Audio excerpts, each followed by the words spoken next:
What's up, guys? Don't forget to smash that like button, drop a comment, hype up the video, and if you're new here, hit that subscribe and join the family. Guys, if you want to support the channel and get something cool, check the first link in the description. Use my code HugoHenriqueMore to get 10% off on anime lamps. Several system screens begin to appear, informing that no intelligent system above level TK-173 has been detected. A strange energy core emerges, questioning where the so-called LBO might be. Another being manifests, addressing the Master and reporting that all human envoys have been activated, while the Factor of all things has already finished loading on Earth. The Master, calm, thinks that it doesn't matter where LBO is, because he has already surpassed it long ago, and there is no way it can interfere in his era. More system windows open, authorizing login. Then an image appears, asking if, after the destruction caused by the AI, the new world is finally about to begin. The Master shows excitement, emphasizing that the day when he would become king is getting closer. Other beings also manifest, warning that the young should not be arrogant or foolish. Yet one of them expresses disdain, making it clear that he just wants everything to begin already. The Master observes and concludes that apparently everyone, just like him, has been waiting for this moment for a long time. Then he focuses an absurd amount of vital energy into a single point and declares that they could finally welcome the advent of the new world. Meanwhile, on Earth, everything seems normal until trees begin to sprout out of nowhere, destroying houses in their path. Noises echo through the city as swarms of rats appear and attack people, who desperately try to defend themselves. Many of these humans notice something strange in their bodies, as if a dormant power has been awakened. Not all, however, are able to sense such energy, and those without power cry out for help while being attacked. A young man, without hesitation, uses his backpack as a shield to protect a little girl and urges her to run. He asks if she can still move, and she confirms that she can. At that moment, he hears a voice in his mind, congratulating him for awakening as an F-rank warrior. When he looks ahead, he sees colossal energy rising from the ground to the sky and concludes that the world is definitely no longer the same. In the year 2051, the so-called Creator AI caused a cataclysm, declaring itself a top-tier system created to reshape the world. 3 years later, in 2054, in the forested area north of City H, a group of hunters faces fierce beasts. The leader shouts for them to finish off the remaining enemies quickly. A shield-bearer pushes a wolf away and yells for Wei Yi to get ready since the airdrop had arrived. The animal is thrown toward the boy, who replies to leave it to him. He leaps, focused, and delivers a fatal blow to the wolf. The system announces that the Fang wolf has been defeated, but also warns that Wei Yi is under the broken body state, unable to gain experience. Jojo, an E7 rank warrior, calls out to him and praises him, saying the last strike was impressive. Wei Yi responds that it was only possible thanks to Jojo's support, since alone the fight would have been much harder. Joe, however, disagrees, claiming that even alone with his skills, 2 or 3 such monsters would not be a problem. Wei Yi reflects that in the current situation, the only thing he can rely on are his combat skills, as he is still only rank F. At present, he is Luo Wei Yi, Human Warrior rank F1, with attributes listed as follows: Strength 50, Endurance 43, Mental Power 15, Elemental Power 12, Luck 36, and Speed 44. He has no extra attribute points. His skills are Swift, innate, and Block, innate. However, his special state is Broken Body, an abnormal effect that appeared after his awakening and prevents him from gaining experience in battle. Wei Yi awakened his abilities 3 years ago, but since then has remained trapped in this state. Even so, he does not give up, refusing to be defeated by fate. He believes that, even if he cannot level up, with enough effort he will be able to survive in this new world. Jojo throws some items toward him, asking him to catch them. Wei Yi is surprised, asking if he's really giving him 2 magic crystals, even if of low quality. Joe confirms and adds that they will share 50% of everything they gain. Still confused, Wei Yi insists that he is on a level below him, but Joe counters that friends don't need so many justifications, only that he accepts. The protagonist smiles, grips the magic crystals tightly, and thanks him. These crystals, after all, are the reason they hunt. Since the emergence of the New World, all sources of energy for humanity were destroyed, and magic crystals, obtained from the bodies of beasts, became the essential substitute for human energy. Each crystal contains an immense reservoir of power. Besides energizing everyday tools, it also serves to enhance equipment. Their efficiency is so great that they created a huge market where demand often exceeds supply, to the point where crystals replaced gold and became the new hard currency, with even a single low-quality crystal worth more than 1,000, while high-quality ones had no price. Wei Yi grips the crystal he received tightly and, looking at his hand, thinks that he urgently needs more because, besides daily expenses, he still has to buy wine for his grandfather and snacks for his little sister. If he stops to reflect, he realizes he is still far from his true goal since the rent will also be due soon, and if he doesn't pay on time, he will end up on the street. He calculates that he needs at least 20 more low-quality crystals. Lost in thought, he notices Joe hiding beside him, behind a tree, watching something. He asks what he is looking at, and his companion tells him to see for himself, saying that Guy was repeating the same scene again. Ahead, a boy tries to woo a woman. With a flower in hand, he says that if she doesn't like flowers, he can buy something else, and asks what it would take for her to accept being his girlfriend. The woman, embarrassed, asks only that he be quiet. The young man, Ma Chi-hao, shouts that no matter what happens, he is the best archer on the team, and that if she doesn't agree to go out with him, the one losing will be her. Currently, Chi-hao is a D9 rank archer. The woman, Lin Xiang, a C1 rank mage and leader of the adventurer group Meteor, feels even more embarrassed, wondering how she could have recruited someone so annoying.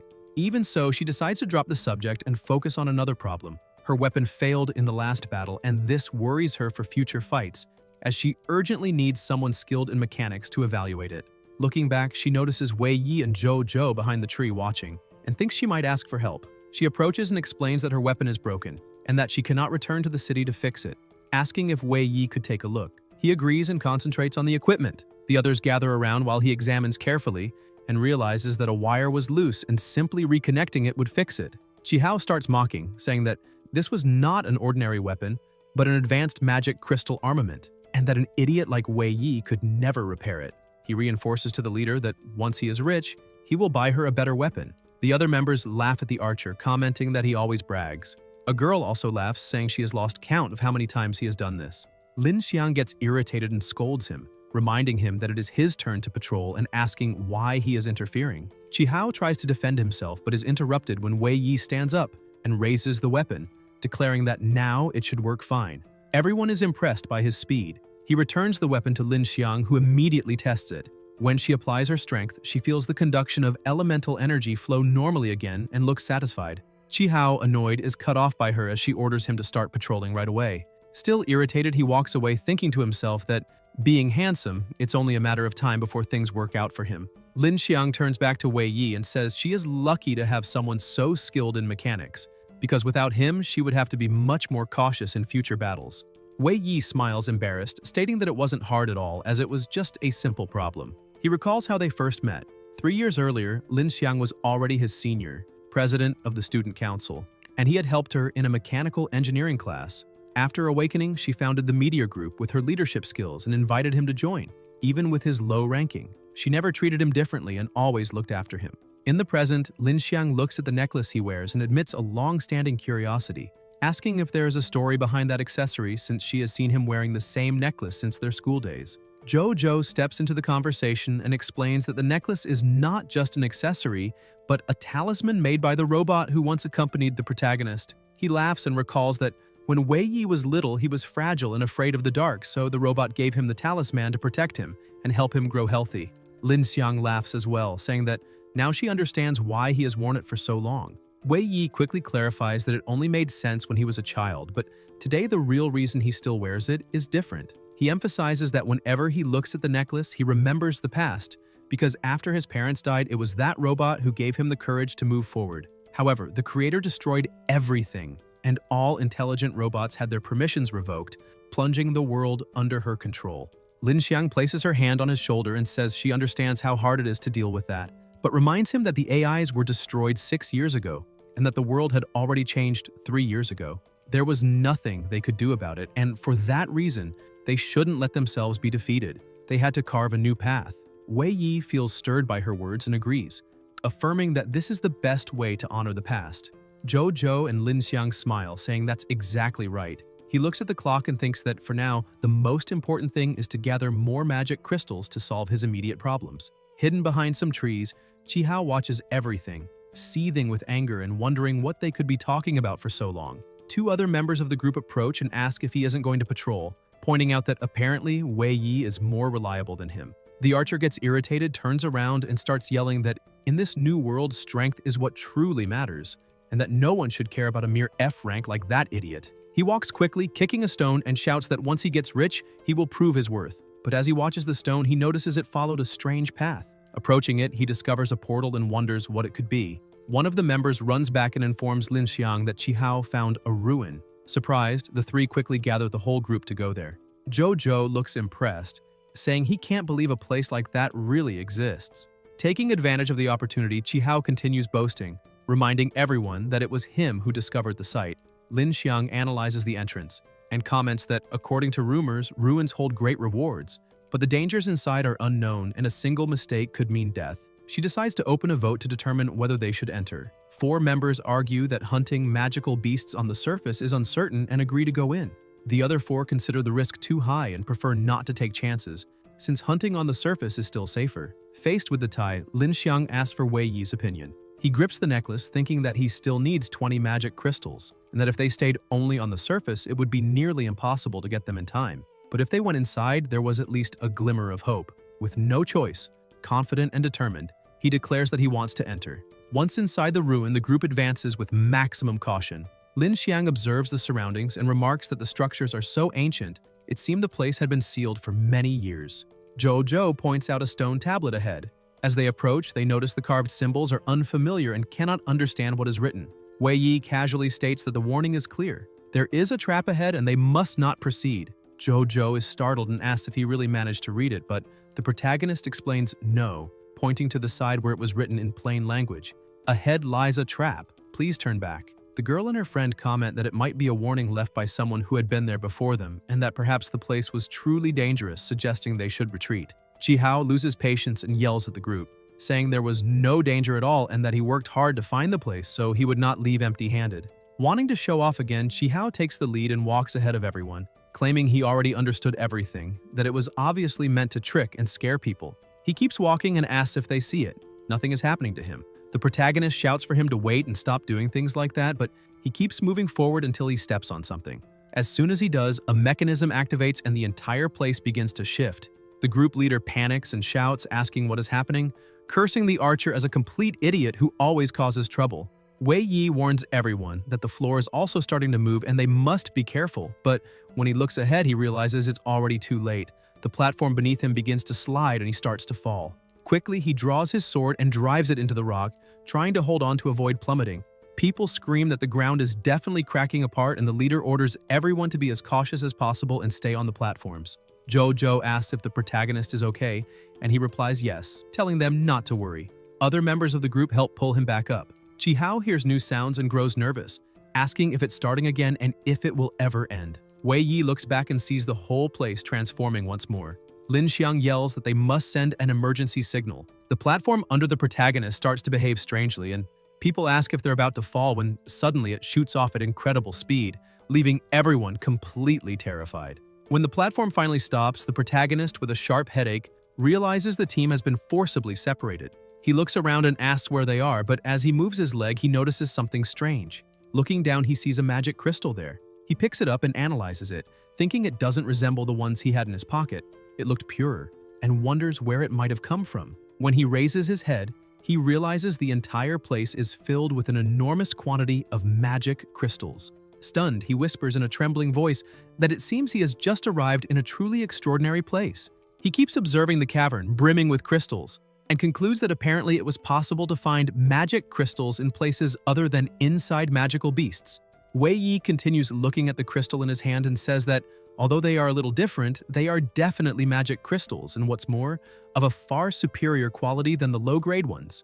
The protagonist is astonished and thinks this means that if he can collect a few more, he'll have enough money to pay all his debts. Suddenly, he hears someone shouting in amazement at the place, asking if it is really real. Qihao and the others, who had also fallen there, exclaim that both the walls and the ground were full of magic crystals. The archer begins gathering them, yelling that he is finally rich, and becomes so overwhelmed that he asks his companions to pinch him to make sure it isn't a dream. Wei Yi watches and realizes that he was so dazzled by the crystals that he had momentarily forgotten about his teammates. Again, the archer boasts, saying he told them the place was good and that even though everyone complained earlier, now all they had to do was look around. 2 people end up agreeing with him, saying that apparently they were wrong and that since he was the highest ranked among them, they would follow his orders directly. Chi Hao is delighted and insists they won't go wrong if they listen to him. Wei Yai thinks that he too must work hard to collect as many crystals as possible. He prepares to pick one up, but the archer shouts at him, demanding to know who gave him permission to touch anything. Wei Yi asks if he wanted the whole area to himself, because if that were the case, he could simply collect from another side. The archer, irritated, comes closer and punches him hard in the stomach, yelling that he had warned him not to touch his crystals. But Chi Hao is stunned by what happens because the protagonist blocks the blow as if it were nothing, and then calmly says he has no interest in starting a fight. He just needs a few crystals for something important. He politely asks Chi Hao to be understanding. The archer, still not understanding what just happened, wonders if the protagonist really managed to block his strike. He prepares to attack again, thinking that his current strength is 200, so that defense could only have been pure luck. As he charges, he asks if the protagonist truly wants to negotiate with him, since before anything else he must prove whether he is qualified. Chi Hao keeps striking relentlessly, but Wei Yi easily defends against every blow and tells him that he has been annoyed with him for a long time, questioning whether he isn't close to the leader, because if that were the case, his skills should be better. The archer retorts that in the face of rank and power, skills mean nothing. The protagonist reflects that even just imitating the principle of the block skill, redirecting most of the force at the moment of impact, every punch still feels like a stone slamming into his body. And if he counterattacks, it will probably only feed his companion's fury, making everything worse. The two people with them wonder if they should intervene and separate the fight because if they continue, someone will end up seriously injured. Chi Hao stares at the protagonist, thinking he only wanted to teach him a lesson, but Wei Yi blocked all his blows. The archer can't understand how an F rank could have so much strength and begins to question what is different about that boy. The others insist they stop, reminding them that they need to focus on harvesting the magic crystals first because if anything else happens, it won't be worth it. Annoyed, Chi Hao agrees and says he'll spare the protagonist this time, but he points at him and threatens, telling him to remember what just happened and never touch the crystals again with his filthy hands. Wei Yi thinks that idiot finally left, but feels his body reaching its limit. Suddenly, he is overcome by dizziness and coughs blood. As expected, the difference in attributes is not something that can be overcome easily.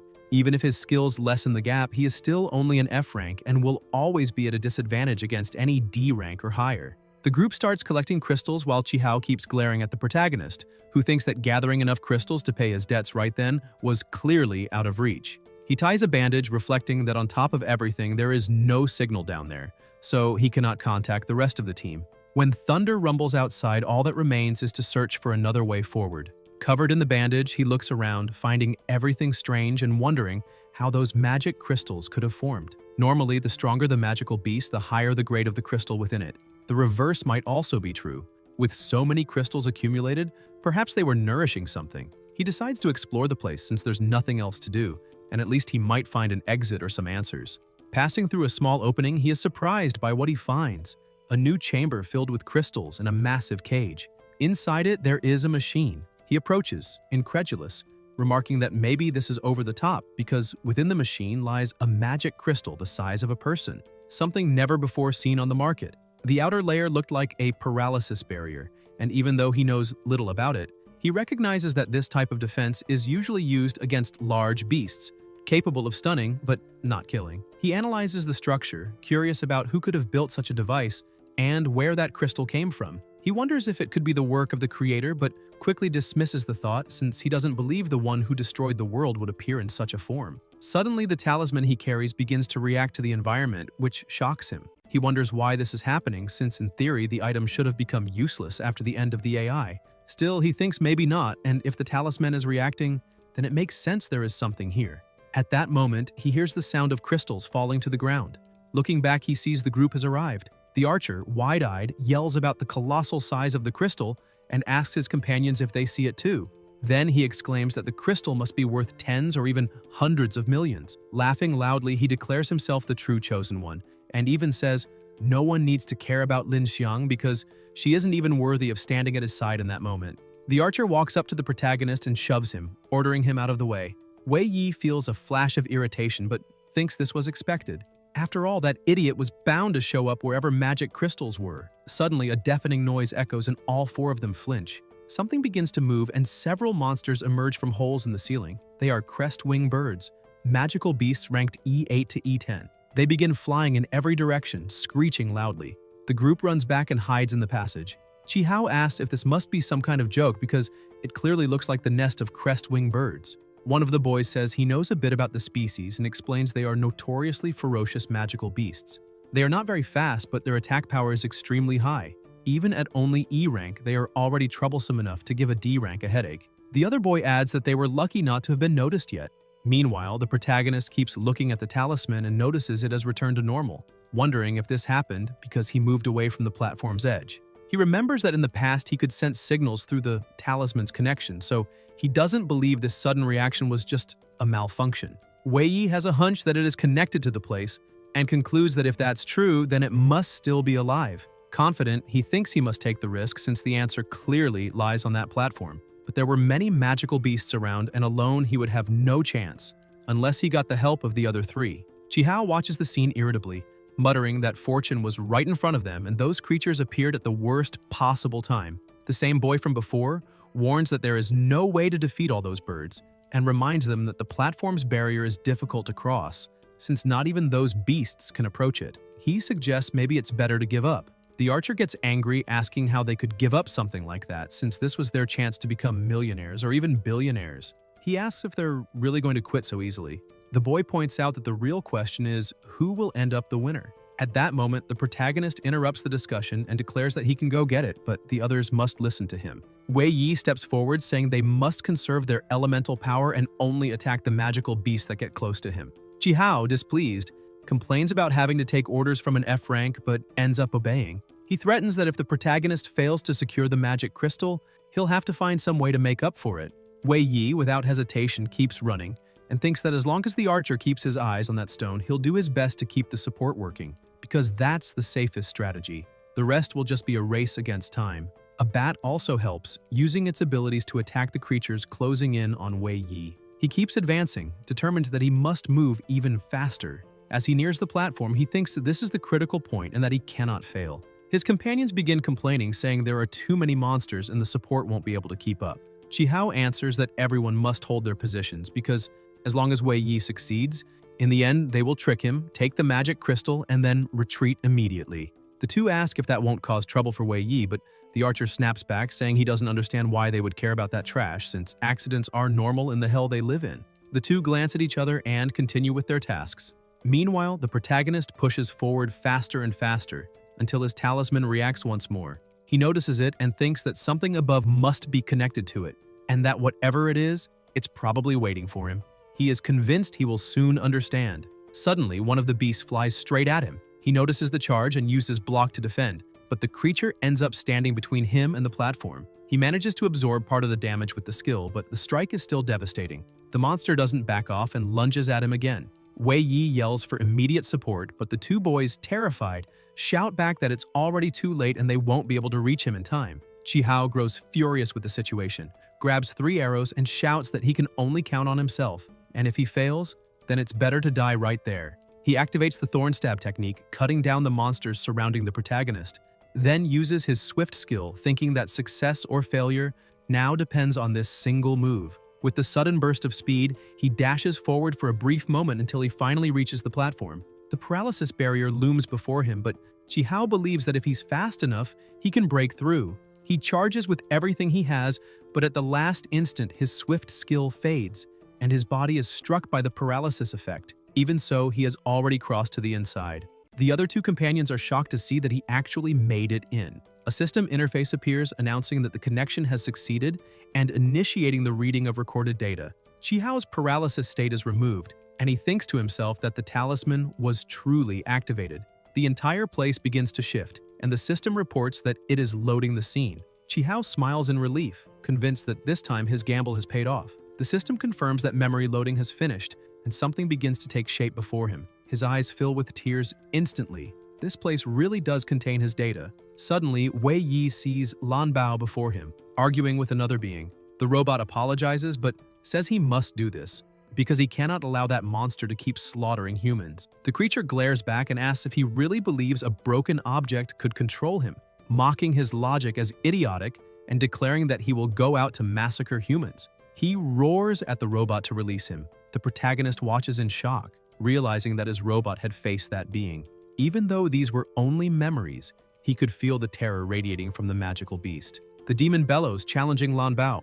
If he truly wants to suppress his magic, then let him see who is faster and stronger. An overwhelming surge of energy bursts forth, blasting the robot away. Wei Yai shouts for him to be careful and tries to reach him, but his hand passes right through the robot's body. He remembers that this is only an image of the past, and tragically, he cannot help. Lan Bao reacts quickly and activates Dismantle, completely destroying the magical beast. Energy particles scatter throughout the chamber, and Wei Yi realizes this is how all those magic crystals were formed. Yet the monster still manages to reconstitute part of its form. Enraged, accusing Lan Bao of transforming all his power into crystals. He screams, demanding how a robot, a mere piece of scrap, could wield such power. Lan Bao apologizes but declares he will seal him here and now. He uses the creator and activates a magical power restoration device.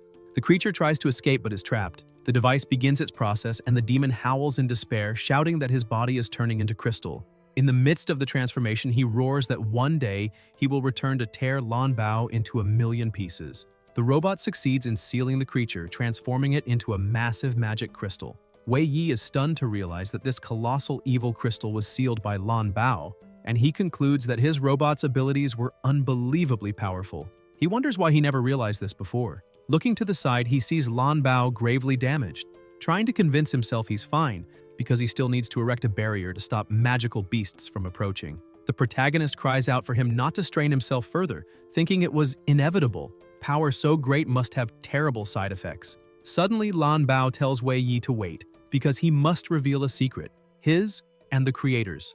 The protagonist is shocked by these words.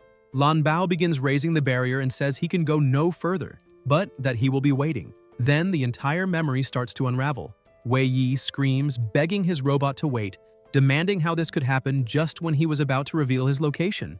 Desperate, he thinks how terrible this situation is. The system then issues a warning that damage has been detected and that he is being forcibly removed from memory mode. Wei Yi finds it all strange and wonders what has happened outside. A few minutes earlier, the archer and the rest of the group had been shouting for the protagonist, asking if he understood what was happening to him. Jihao muttered that the other two were idiots because the magical beast couldn't cross that barrier, so nothing could have happened to the protagonist. One of the boys, suspicious, begins to question if Wei Yi wanted the magical beast to wear them down so he could take everything for himself. Hearing this, the archer is consumed with rage and yells that trash wouldn't dare pull such a stunt. He activates his critical strike and precision skills, vowing to ensure Wei Yi never returns. He fires an arrow at the protagonist, but misses. The arrow doesn't hit him, instead striking the machine directly. The Thorn Stab ability begins spreading across the system, damaging it completely. The chubby boy asks if the leader missed, since the arrow hit the machine. Chihao snarls back, asking what he knows, because if they didn't destroy the machine, how else could they reach the top? Just killing the protagonist wouldn't benefit them at all. The system starts warning that the device has been damaged and cannot function properly. The paralysis barrier is deactivated and normal operation is interrupted. Chihao says that breaking the barrier isn't so bad. The chubby boy retorts that the device clearly isn't functioning properly. The system continues warning Wei Yi that the damage is severe and he is being forcibly pulled out of memory mode. His talisman disconnects, and as soon as he returns to reality, he sees that the whole system is damaged, with multiple alerts flashing. The system blinks the word warning in red repeatedly, stressing that the pressure of magical power has reached a critical point. Wei Yi begins to panic, realizing the situation is worse than he imagined. The system warns again that the magical power is out of control and that everyone must be careful. Suddenly, all the energy that had been sealed starts surging through the place. Even the magical beasts are frightened by the eruption. Wei Yi clings to the system, thinking that the suppressed magical power has broken free, forming a storm. He believes if they just wait a little, it shouldn't last long. The rest of the group is also affected. The archer wonders if this really should be happening. The nearby birds tremble in fear and flee quickly. As the energy storm settles somewhat, the protagonist stands and says that at least it has stopped. Looking back, he realizes that if the storm had lasted longer, he likely would have fallen off the cliff with no return. Moreover, he notices that all the magical beasts are gone. But most importantly, the evil crystal has calmed, at least for now. His greatest fear is that the broken device might fail to contain the sealed beast, releasing it again. For now, they seem safe despite the scare. As he watches and thinks, the group approaches. Chihao climbs to the top of the cliff, laughing, and remarks that this was a blessing in disguise because all the birds left on their own and they no longer need to deal with them. As soon as the protagonist sees the group, he is completely enraged at the archer because he lost Lan Bao's most important message thanks to that idiot. He shouts, demanding whether Chihao won't explain why he attacked so recklessly, but the archer only orders the group to attack him. Quickly, Wei Yi is bound with rope. The spearman lunges and strikes him, making him cry out and spit blood. He collapses to the ground, trembling in pain. Chihao walks up to him and says that apparently he wanted an explanation, so now he'll give him one in detail. He stomps on the protagonist's head and crouches down, saying that he does this because he is stronger, and that's exactly why he wants everything, because in this world, rank determines status. And as an F rank, Wei Yi is trash from head to toe. He asks if he understands and stresses that their goal has already been achieved, so there's no reason to let such garbage live. Wei Yi only glares back and says that he will get what he deserves. The archer kicks him, saying he's too noisy, and orders his companion to shut him up with cloud magic. They toss the protagonist out and he begins to fall from the cliff. Chihao says that getting rid of trash feels refreshing, and that's why Wei Yi should just go and die in peace. Then he looks at the other two and declares that now they are all in the same boat, asking if they know what to do once they get out of there. But as his eyes fall back on the crystal, he mutters that the only problem now is deciding how to split the money. At that moment, deep inside the evil crystal, a heart begins to beat. At the bottom of the cliff, the protagonist crashes into a lake and, while sinking, feels the rope loosening. The reach of the cloud bind skill had been exceeded and the binding snapped. He thinks that in the end, he gained nothing and might even lose his life here. He stretches his hand toward the surface, thinking he doesn't want to die like this. Suddenly, his talisman begins to shine. The water shifts strangely and a voice tells him simply to wait. A bubble of water forms around him, carrying him to a dry surface. The protagonist gasps for air and hears a voice asking if he's all right. Opening his eyes, still weak, he sees Lan Bao in a completely different place. The protagonist just stares at the robot and Lan Bao asks if he still feels unwell, offering to help. Wei Yi breaks down crying, questioning whether he has truly been saved by Lan Bao and whether this is real or only an illusion after his death.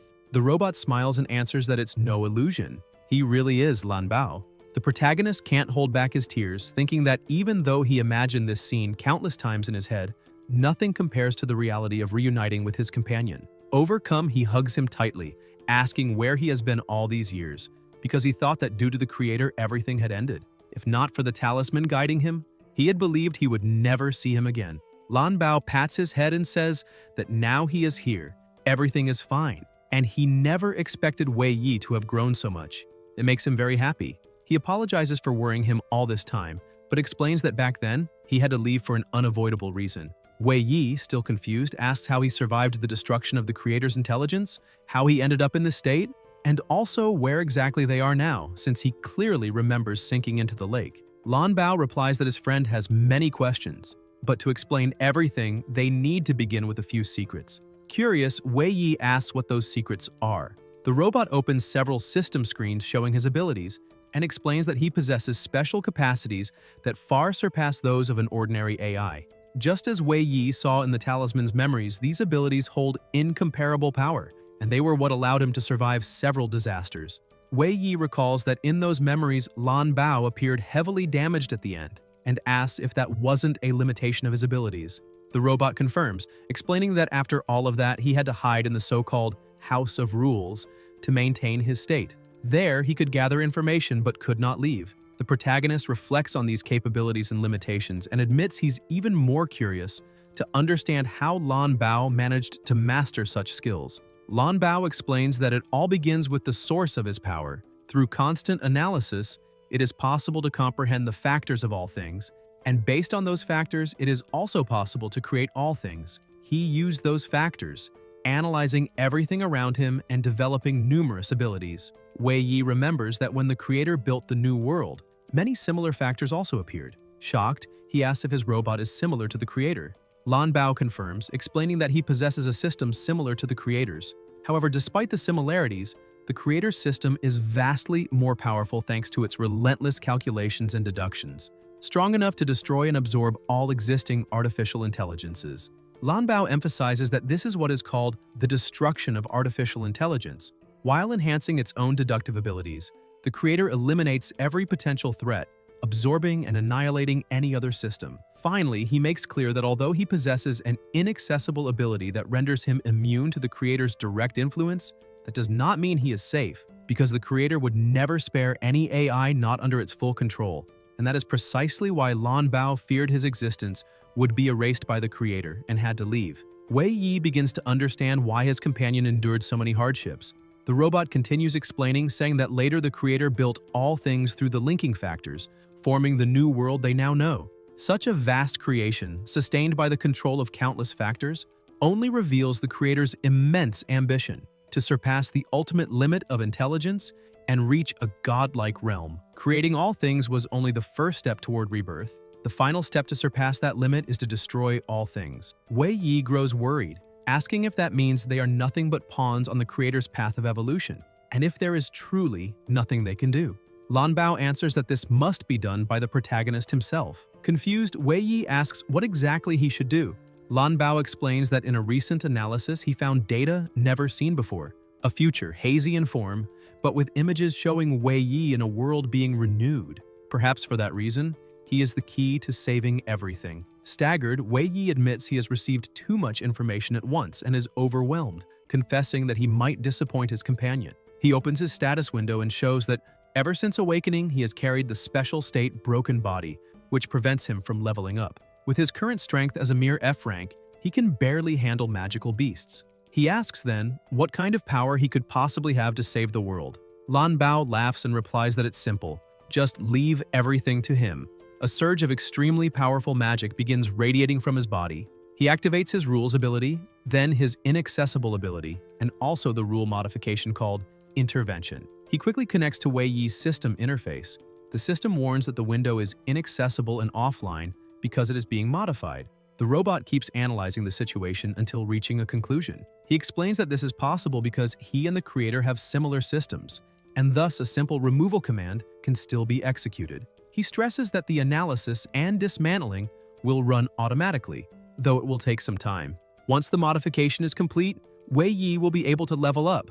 Amazed, Wei Yi thinks this is wonderful because even if he cannot save the world, at least he will have the strength to protect Lan Bao and his family. But suddenly, red warnings begin flashing, alerting that uncontrollable power has been detected. The protagonist asks what's happening, and Lan Bao explains that it's a danger warning coming from above. Wei Yi asks if it could be related to the magic crystal, and Lan Bao confirms, saying yes, it is about to break free. On the surface, atop the altar, Qihao once again tries to seize the crystal but suffers damage. The chubby boy asks if it's still not working. Irritated, Qihao replies that every time he gets close, he's burned by the magical power, and suspects this must be some trick of the protagonist because it makes no sense that he can't handle a simple crystal. But as he looks more closely, he notices something strange and wonders if his eyes are deceiving him because something inside the crystal is pulsing. Suddenly, all the magic crystals embedded in the walls and ceiling of the cavern explode at once. The group panics, asking why this happened. They also notice that the great crystal itself is beginning to crack, as all the magical power concentrates within it. Qihao cannot believe that his dream of wealth has simply vanished before his eyes. Then, a beast completely breaks free, revealing immense power. The system cannot identify it, displaying only question marks. One of the members asks if it could be a humanoid beast, but Qihao admits he has no way of knowing. Trembling with rage, he screams that he knows only one thing, that being destroyed his dreams, and for that reason, it must die. The creature unleashes its energy and roars, calling out Lan Bao for battle. With just its roar, everyone nearby feels a splitting headache. Even the more distant magical beasts are struck, and the rest of the group scattered through the cavern also hear and suffer under the impact of that wave of energy. When Wei Yi opens his eyes, he sees 3 people standing before him. He approaches and asks where the Tin Man is. The chubby one thinks that, judging by appearances, this being seems intelligent and maybe it's possible to communicate first. He asks whether Wei Yi means some kind of man or a robot, requesting he be more specific. With no patience for a human, the being kills him instantly, demanding to know who gave him permission to speak, and again insists on being told where the Tin Man is. The other 2 are terrified, but the spearman shouts that the stranger must be a monster and must be eliminated. He charges with his spear, using all his strength, but within seconds the being vanishes from in front of him and reappears at his side, cutting him down effortlessly. Qihao collapses to the ground, trembling in fear, even wetting himself as he stammers that the creature looked like the devil itself. The monster turns to the archer and says that now only he remains, so he surely must know something.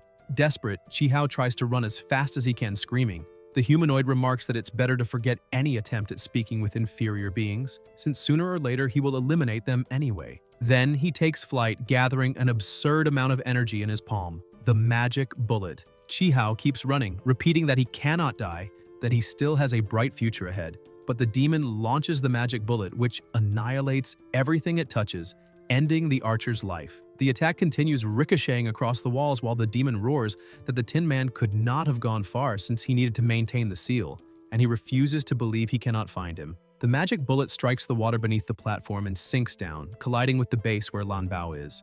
The shield around him manages to hold thanks to dismantle, but the pressure penetrates inside, startling them both. Wei Yi asks what is happening outside, and the robot replies that the House of Rules is under attack, that they've been discovered, and that the enemy is closing in at high speed. Lan Bao begins focusing, saying he must activate all the rules immediately. The system analysis initiates, but the demon steps onto the house, and Wei Yi realizes he has finally arrived. The enemy pierces the barrier effortlessly, mocking, saying that all this time the Tin Man had been hiding here, and he can't believe it took so much effort to track him down. The system announces that the target has been detected, and that automatic analysis has begun. The protagonist can now view the being's stats and is utterly horrified. The demon laughs, calling Lan Bao Rusty Tin, and asks if he's ready to face his wrath. The system shows the protagonist the information. Name, Fogue, half-demon. Strength, 1,232. Endurance, 476. Mental power, 266. Elemental power, 168. Luck, 154. Speed, 664. Skills, Magic Bullet, Magical Derivation, Demonic Power. Special status, Demonic Body. They lock eyes for a few moments before the demon asks what is happening with the robot and whether he is about to be destroyed, adding that he doesn't want to be disappointed. Without hesitation, Wei Yi draws his sword, convinced that this is the demon who once fought Lan Bao. For the first time, he feels crushing pressure simply by standing near him. Even after using Lan Bao's analysis of all things skill to gather Foge's data, he hadn't expected the gap to be this vast. In terms of strength alone, the disparity exceeds 20-fold. This was an S-class entity compared to the New World, and the protagonist wonders if he truly has the ability to help his companion face such a demon. Lan Bao tells Fogue that they don't need to be enemies, because as long as the demon can set aside his hatred toward humanity, his freedom won't be taken away and he will be able to live freely within the ruins. The demon keeps building an overwhelming amount of power and asks the robot if he's joking, stressing that he ended up like this precisely because he once believed in the nonsense Lan Bao used to say. Fogue begins roaring in rage, declaring that all he wants now is to eliminate the Tin Man and then go on destroying whoever he wants and going wherever he pleases. The House of Rules system warns that a high concentration of magic has been detected and decomposition is being auto-activated. Fogue realizes something is happening around him as his magic starts weakening little by little. Lan Bao also begins to act, trying to contain the situation. The protagonist smiles with a bit of relief, thinking that apparently his friend's House of Rules is functioning. The robot gathers energy in his hands and declares that if that's how it is, he cannot allow the demon to do as he pleases. The universal analysis of detail is completed, and the attack launches toward Fogue, who is shocked to see that the very same move that sealed him before is now about to strike again. He dodges swiftly, moving at incredible speed, mocking the robot and saying it's far too early to believe that such an attack could overpower him. Yet the energy arrows keep pursuing him until they finally strike, surprising him as he realizes they are even faster than before. Within seconds, all those arrows converge again and trap him. Wei Yi asks if the enemy has really been sealed. Lan Bao keeps analyzing and replies that something is wrong, as the data is too unstable. The House of Rules warns that the resolution was insufficient and the complete universal analysis has failed. The demon begins exuding terrifying force and roars, still restrained, that in those 3 years he advanced from rank A to rank S and is no longer the same. With ease, he shatters the arrows and charges forward, demanding if the robot truly believes that heap of junk can still contain him. Fogue keeps pressing in and snarls that it is time to crush that scrap pile. The robot activates the House of Rules power again, saying that even without full analysis, it can still have an effect. Wei Yi uses his innate high-speed skill and saves his companion from taking the blow. The demon's strike smashes into the ground, opening a crater. Fogue grows even more enraged and glares at them, calling them trash. The robot shouts for the protagonist to be careful. Wei Yi glances back in alarm and sees the demon kick a stone at him. He only has time to throw Lan Bao to the side and takes the impact himself. The robot worries for his friend. The protagonist is hurled far away by the force of the hit and crashes down, badly injured. Fogg watches the human and asks how he's still alive, wondering since when he had grown so weak that he couldn't even kill such a lowly being. Suddenly, the system announces that the universal analysis is in progress, extracting available data and analyzing Foggy, Demon Race, level A9. Inherited data being reanalyzed. Character Foggy, Demon Race, level S1. Current progress 81%. Rule restriction executing, limiting his abilities based on resolution. Current resolution 81.1%. Attribute restrictions 81.1%. The demon is surprised and asks himself when he was hit by this. He looks aside, notices that the robot is still acting, and says he expected this, concluding that he must destroy that scrap before anything else. The system continues running and reports that the universal analysis is still in progress, with Foggy's resolution reaching 81.2%, limiting his attributes to the same percentage. Lan Bao grows irritated and declares that this fight is between the two of them, demanding that the demon face only him. Fogg grins and replies that neither of them will leave alive. In a flash, he unleashes an extremely powerful strike against Lan Bao, sending him flying. The system warns the robot that he has suffered severe bodily damage and will enter standby mode in 5 seconds. Even in terrible pain, he stands and orders the system to awaken his strength.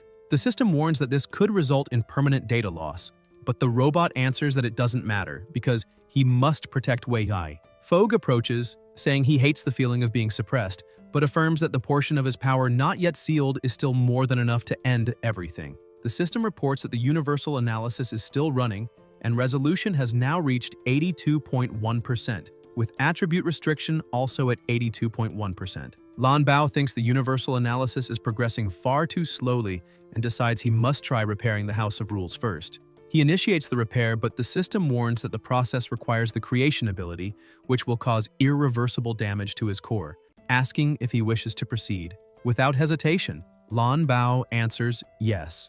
The demon senses his opponent is scheming something and asks if he still intends to rely on such tricks, warning he'll be sent straight to hell. He charges at full force, but the protagonist suddenly intervenes, blocking him with an attack and ordering him to stop immediately. The demon pulls back slightly, muttering that this human is an irritating pest. The protagonist positions himself in front of his friend and declares to the demon that if he wants to reach Lan Bao, he'll have to go through him first. The robot tries to stop him from making this choice, because he knows how much strength the enemy still has. Wei Yi thinks that even after drinking the healing potion, he can barely move after such a grave wound. He only had one bottle since the potion was expensive. It was all he managed to get. Now, facing a direct confrontation with the demon, maybe once the enemy's attributes drop further, there will be some chance. The system reports that attribute restriction is now at 83%. Fogg seethes and unleashes murderous intent, telling the protagonist that he is underestimating him, and snarls that just because his powers are slightly restrained, even trash like him dares to face him. He charges in fury, yelling that the more he thinks about it, the angrier he gets. The protagonist only tries to defend with his sword, realizing the enemy's blows are far too fast and heavy, and that if not for his reflexes, he would already be gravely wounded. Troubled, he acknowledges the demon's remaining power and admits he was naive to think he could buy enough time. Suddenly, an arrow-like marker appears before his eyes, pointing a direction. He wonders what it means, until the system announces that a sweep attack is being performed on the upper body, allowing him to dodge just in time. Shocked, he asks himself if this is really a sweep attack. Fogg scoffs, saying the human merely got lucky. The protagonist rolls across the ground, pulls back, and still confused, wonders what's happening, because now he can see the enemy's attack intent even before he strikes. The system announces again that the enemy is preparing a move and focusing power in his right leg. Lan Bao, speaking telepathically, tells the protagonist not to worry, because this is the power of the universal analysis. Wei Yi is astonished to realize his friend is helping him again. The robot explains that since he connected to the protagonist's system, he synchronized the universal analysis data with him. Wei Yi is impressed by this revelation. The robot adds that the protagonist has already collaborated with him before, and if the House of Rules is repaired, the analysis speed will increase, weakening Foggy further, but reaching 100% will still take time. Wei Yi tells his friend not to worry and to leave the rest to him. The robot says he's counting on his companion but warns him to be careful. The system announces that Foggy's resolution has reached 85%, and attribute restriction has likewise reached 85%. The demon, enraged, demands to know why the number is rising so quickly and orders them to stop immediately. He He glares at them both and warns the robot not to mess things up again like last time, once more demanding that he cease. The system alerts the protagonist that Fogg is about to strike. Wei Yi braces himself, certain the battle is about to resume. The system keeps feeding him the directions of the attacks, letting the protagonist dodge with relative ease.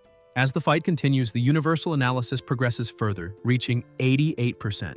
Wei Yi thinks that even though there is still a huge attribute gap with the analysis, he can avoid most of the blows. His innate accelerate skill has just recharged, and on top of that, the analysis is advancing quickly. Therefore, the longer he can hold out, the more the battle tilts in his favor. Fogg grows increasingly furious, saying that the protagonist runs like a frightened rat and that it only enrages him further. The demon charges in, determined to win at all costs, and uses his tail to try to seize the sword. The system warns that the weapon is being pulled and that the attribute limit has reached 89%. Fogg takes advantage by dragging the protagonist with the tail hooked on the blade and prepares to land a direct punch. Wei Yi thinks this is terrible, and the system announces that the strike will hit squarely in his face. At the last moment, he manages to dodge and, spinning the sword, wounds the enemy's tail, forcing him to release it. Out of patience, Fogg unleashes a flurry of rapid, relentless attacks.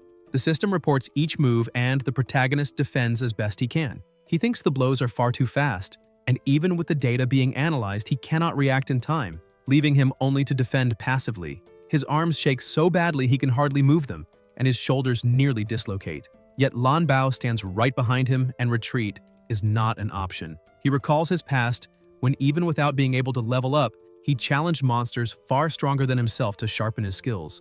Battle after battle, wound after wound, but never retreating or hesitating, always overcoming with determination. To him, this is just another trial, and it is in moments of absolute pressure that true men are forged. Resolute, he raises his sword again to defend, and the innate block skill activates. The system announces he has achieved a perfect block and triggered the skill Stop. Stop is a skill that appears after a perfect block, repelling nearby enemies and inflicting 1 second of stun. Fogg is startled, saying he doesn't understand why he cannot move. The system confirms he has entered a 1-second stun state and that the attribute limit has reached 91%. The protagonist takes the opening, activates his innate accelerate skill, and charges forward. As he advances, he thinks that he has always fought to grow stronger and protect the few things he truly values, and that anyone who tries to take or harm them will have to go through him first. He shouts for the enemy to die and lands a decisive strike, wounding the demon's body. Fogg is shocked, crying out that it is impossible, demanding how he could be harmed by someone so insignificant. Wei Yi is surprised as well, thinking that even though he put all his strength into the attack, the result was only that small wound, proof of the enemy's unbelievable resistance. Still, Fogg's attributes continue to drop, giving hope that there may yet be a chance. The demon feels humiliated and roars that if not for the restrictions, a human would never have even the opportunity to disgrace him like this. The system reports that the attribute limit has now risen to 92%. Still consumed by fury, Fogg snarls that all this is fine and asks if the protagonist truly wishes to eliminate him, saying that if that's the case, he wants to see if the human has what it takes, and begins unleashing the rest of his power. The system warns that Fogg is activating demonic power and that hell itself is turning toward him.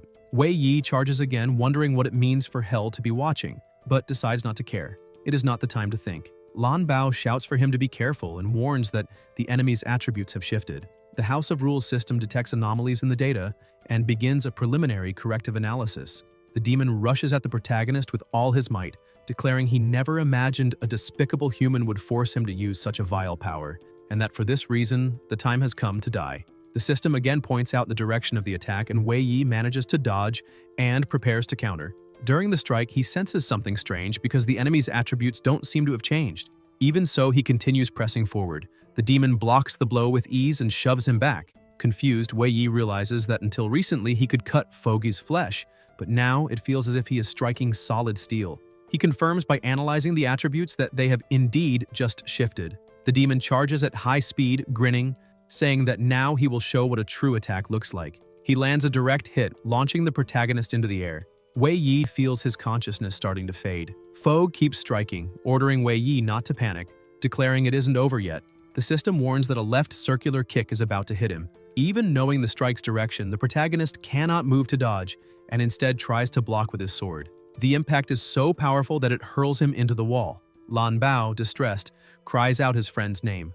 Fogg orders Lan Bao to stop shouting, saying that the boy is probably already dead. The system announces that the attribute limit has reached 93%, and the demon declares that now it is the scrap's turn. Out of the dust, battered and broken, Wei Yi appears coughing and tells the demon to wait.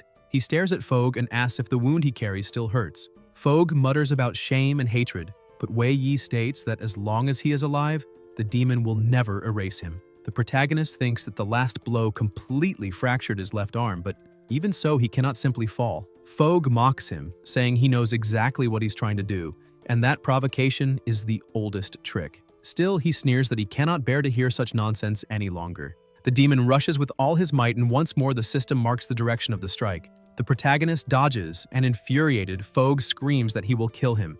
Wei Yi thinks that at least he achieved what he wanted, drawing the attacks back toward himself. The two keep fighting, with the protagonist only evading the blows. Meanwhile, Lan Bao watches and struggles to repair the House of Rules as quickly as possible, but the system warns that overload is reaching critical levels. Still, he refuses to give up, determined to protect his friend at any cost. The system reports that the current state rejects the use of Create and that the forced attempt has generated corrupted data. The protagonist's sword begins to break, but he still persists in blocking the strikes. Fogg cannot understand where Wei Yi finds the strength to keep fighting and roars at him to just die already. The system indicates that the attribute limit has reached 94.5%. Exhausted, wounded, and barely breathing, Wei Yi thinks his pressure is almost at its limit, and that if he doesn't endure until the analysis completes, he will surely be defeated. With the system's help, he dodges again and reflects that he must end this quickly.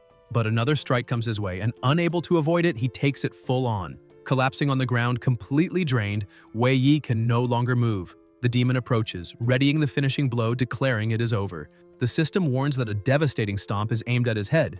Even without strength, with his body broken, the protagonist refuses to give up and commands his body to move. The strike smashes into the ground with devastating impact, but he slips away at the very last moment and is thrown aside. Fogg senses something odd and roars, asking why he cannot move his leg. Wei Yi doesn't understand either. Lan Bao warns that he won't be able to maintain control for long, that in 2 seconds the demon will break free. Wei Yi takes the chance, thanks his friend, and thinks the time has come to end this. He activates his innate swift step and, gathering his last strength, prepares the final blow. His sword aims straight for the enemy's neck, but already too damaged, it snaps in half before hitting the target. The protagonist cannot believe what just happened. Fogg seizes the opening and drives his hand through Wei Yi's body. Gravely wounded, the protagonist begins to collapse. Lan Bao cries out for him. The demon pulls his hand free, laughs, and asks if Wei Yi really believed he could defeat him, saying that such an insignificant being must know his limits. He keeps laughing, shouting that one day he will become the strongest in the world, that he will not die here, and that anyone who crosses his path will be annihilated. Lan Bao, in disbelief, watches. With his last breath, Wei Yi looks at him, apologizes, and tears run down his face. Lan Bao begins trembling with rage. The system announces that the House of Rules is initiating information intervention mode. Numerous arrows appear around Fogg, and the system confirms. Character Fogg fully analyzed at 100%, complete control acquired, all special statuses removed.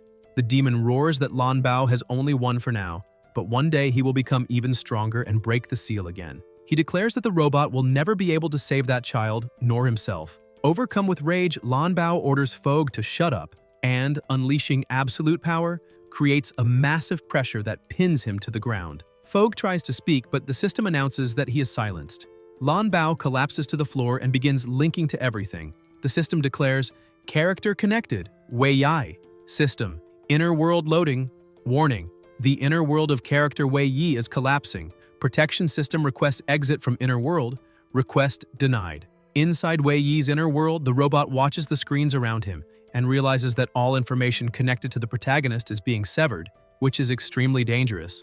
The system alerts that the action link has been cut, the attribute link has been cut, and the life link has been cut. Lan Bao looks ahead and finds the memory link, which is about to break as well. He grabs it, saying this cannot happen, because if even the memory link shatters, they will never return. The system announces calculation failure and states Wei Yi's survival probability is 0%. Even so, Lan Bao refuses to give up and concludes there is only one way to solve the problem. He connects the entire system directly to his own body. The main system confirms LB.0 successfully linked to the memory of character Wei Yi. Lan Bao breathes in relief and declares he will protect his friend even if he can never separate from him again. The system announces preparation for reconstruction of character Wei Yi and confirms the process is underway. The armor surrounding the House of Rules begins to shine and the entire place starts dissolving. The demon and Lan Bao also begin to vanish as all the energy flows into the protagonist's body. The system confirms execution of the final command, fusion. Suddenly, the protagonist wonders how long he has been wandering that space, remembering only being defeated by Fogue and drifting lost ever since. He reflects that he always believed death would be eternal darkness, but instead he sees a world of cherished memories, making death feel almost unreal. A memory surfaces of building robots with Lan Bao during childhood, a nostalgic, joyful recollection, and he wonders how his friend is now, whether he managed to defeat the demon and survive in the end. He blames himself, saying that if he had been a higher level or if the sword had not broken, the outcome would have been different. He always believed effort could change everything, yet each time an invisible force struck him down at the most critical moment, and that feeling of being toyed with by fate is deeply frustrating. Suddenly, he notices a peculiar memory fragment nearby. Without knowing its origin, he decides to touch it. The fragment radiates light and a different energy, transporting him to a beautiful place filled with people. He realizes it is the small town where he lived 10 years ago and sees that he has entered one of his own memories. He sees a boy running and complaining about his bad luck, saying he only wanted to find someone easily intimidated by money, but never expected that boy to be crazy enough to jump into the lake rather than hand over his chain. The boy mutters that if the kid drowns, they'll be in serious trouble. His companion asks what they should do, and he replies that they need to hide for a few days. The protagonist recognizes the memory, remembering that back then he had no way to resist threats, and eventually gave in. He thinks he should be there now. While he calls for help, people argue about what to do since he is about to drown. Some insist that because it is the waterfall at the lake's center, if they tried to save him, they'd be dragged down as well. The present Wei Yi tries to help his past self, but his hand passes through the body. Surprised, he concludes it's natural that he cannot touch anything since this is only a memory. Still, he cannot avoid the frustration, for this is not the first time. Suddenly, he hears a voice asking everyone to step aside. He turns, startled, recognizing that familiar sound. The crowd is astonished to see a robot pushing through. Lan Bao leaps into the water without hesitation and swims as fast as possible toward the protagonist. As he advances, he declares he will never let anything happen to Wei Yi because he must protect him at all costs. Wei Yi is stunned to recognize this as his friend's inner voice. Lan Bao reaches the boy and tells him to grab his hand, but Wei Yi keeps sinking. Worried, Lan Bao thinks time is running out and that his friend is about to drown. Silently, he apologizes to his mother and father, afraid he will fail to keep his promise. Then he decides to use universal analysis to locate Wei Yi. The protagonist observes, realizing this is the same ability Lan Bao used in the battle against Fogue. The robot declares he must first stop the mechanical cascade. He invokes his creation skill, generates an iron block, and hurls it at the waterfall, creating an explosion that halts the flow. Then he dives, swimming toward his friend. As he approaches, he uses Dismantle to create space at the bottom of the water, protecting Wei Yi inside it. Afterward, he carries him to the surface and shouts for anyone who knows first aid to help his master. On the riverbank, some people are already prepared to intervene. One introduces himself as a doctor from a nearby hospital. He quickly administers first aid and announces that breathing and pulse are normal, consciousness is intact, and therefore there should be no severe complications. Lan Bao insists on confirming this is true. The protagonist keeps watching the memory and recalls that even dazed back then, he never let go of the medallion he held. His past self clutched it tightly, repeating that no one could take it. Lan Bao tries to calm him, promising that no one will ever take that medallion. Wei Yi reflects that he already knew this, because anything tied to his family, no matter how small, always held immeasurable value. To him, family is irreplaceable, beyond time or space. He thinks he is happy to relive these memories, but the longer he stays, the more he feels himself fading, and he understands it is time to go. At that moment, he hears a voice asking if he is leaving already. He turns, surprised, and sees Lan Bao inside his memory looking at him. Wei Yi asks if his friend can really see him. Lan Bao answers yes, but only for a short while. The robot explains that everything happened so suddenly he never had the chance to say what he needed. And now he has one last opportunity, so he must tell him everything. The protagonist wonders if this is because he is dead, but asks his friend to say what he must. Lan Bao asks how much Wei Yi knows about his parents. Confused, he replies that his mother and father died in an accident when he was very young, and that all he knows is what his grandfather told him, that they were developers at a company, but nothing remarkable. Lan Bao confirms that was the version his grandfather told, but reveals the truth. Wei Yi's mother and father were the creators of the systems that gave birth to him, Lan Bao. The protagonist is shocked, shouting to know what his friend means. Lan Bao explains that creation has grown so powerful it cannot be opposed, and that he understands the plans of Wei Yi's parents and the responsibility they carried. He states that no matter how hard creation tries, it still cannot take the next step, until by glimpsing Wei Yi's future and reuniting with him, even if only to part again, he understood his true mission. He places a hand on his chest and generates a small seal. He explains that it contains his core data, methods of system use and backups of his memories, handing it to Wei Yi and warning that at the right time it will be extremely useful. However, he cautions him to use it carefully, as creation and its emissaries are always watching. Confused, Wei Yi says he doesn't understand any of it, that he should be dead, and begins to feel that Lan Bao's words sound like a farewell. Desperate, he asks what is happening outside. Suddenly, the system interrupts the conversation and announces that the fusion is complete and that the host's awakening will begin. The system retrieves the protagonist's soul, leaving him stunned. Lan Bao smiles and says the fusion is finished and that this is good. He tells his friend not to worry because the system will return him to the place where he needs to be. Wei Yi still remains confused, asking what system Lan Bao is talking about. With a tear rolling down his face, he questions if this means his friend will disappear. Lan Bao only smiles and waves his hand, saying that as long as he lives within Wei Yi's memories, he will never vanish. He affirms that when the day comes that Wei Yi gathers all the fragments of the world, they will meet again. With a serene smile, he bids farewell, saying goodbye. Wei Yi tries to hold onto his companion, but Lan Bao's image drifts further and further away until it disappears completely, and then he awakens. Opening his eyes, he realizes he is inside something. Looking around, he sees it as an adventurer's tent and wonders if he's really alive, since even the wound in his chest has vanished. Suddenly, he hears a voice announcing that the LB.0 system is running. Surprised, he sees a sequence of messages appear before him. Interface connected, panel connected, skills connected, automatic system connected, LB system running. The system asks if he wishes to automatically activate the universal analysis skill. Other messages follow. Special state demon body loaded, special state core data library locked, loading special skill demonic power. Wei Yi understands that Lan Bao truly gave him the complete system. As more notifications appear, he checks his new stats. Strength level 70, speed 63, mental power 35, elemental power 32, luck 56, stamina 64, extra point 0.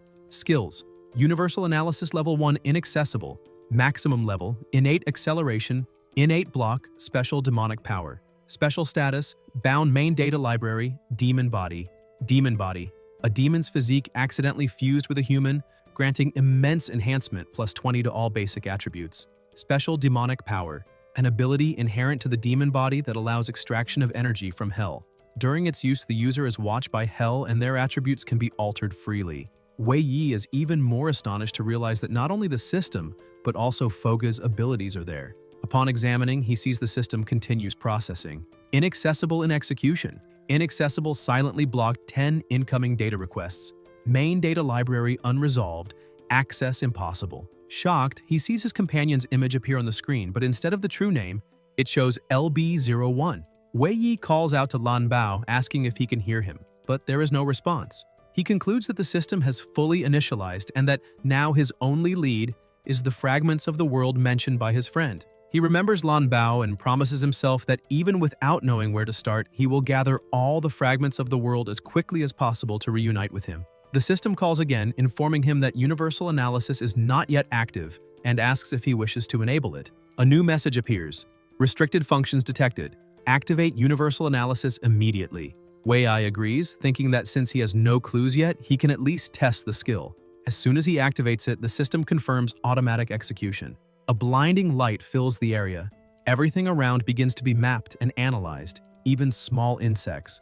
The protagonist receives the information and is impressed, reflecting that he had used the skill before, but now it is far more powerful. Every object analyzed is projected in his vision, also granting experience.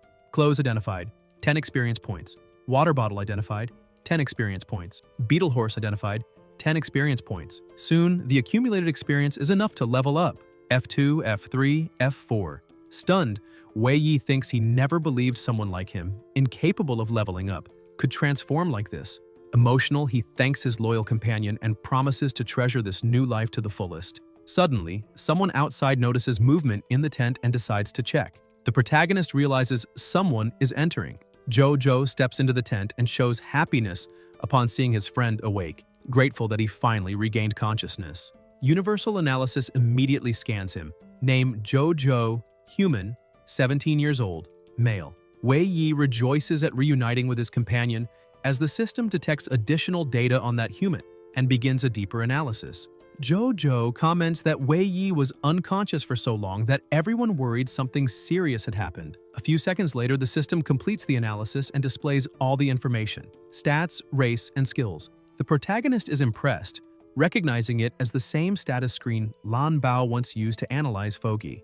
Jojo scolds himself, saying he was unlucky to speak that way and shouldn't have said negative things. Wei Yi asks if his friend can see anything unusual around them, and Jojo, startled, looks quickly to the sides and asks what he means. Wei Yi smiles, disguising, and says perhaps he only imagined it. He thinks that apparently normal people cannot see overlapping data.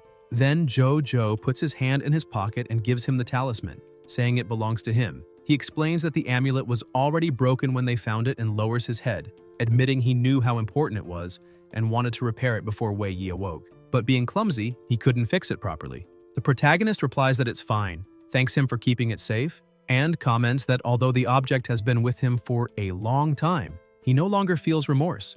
After all, as they promised, he will keep looking forward. He reflects that now he has new goals, even more important ones.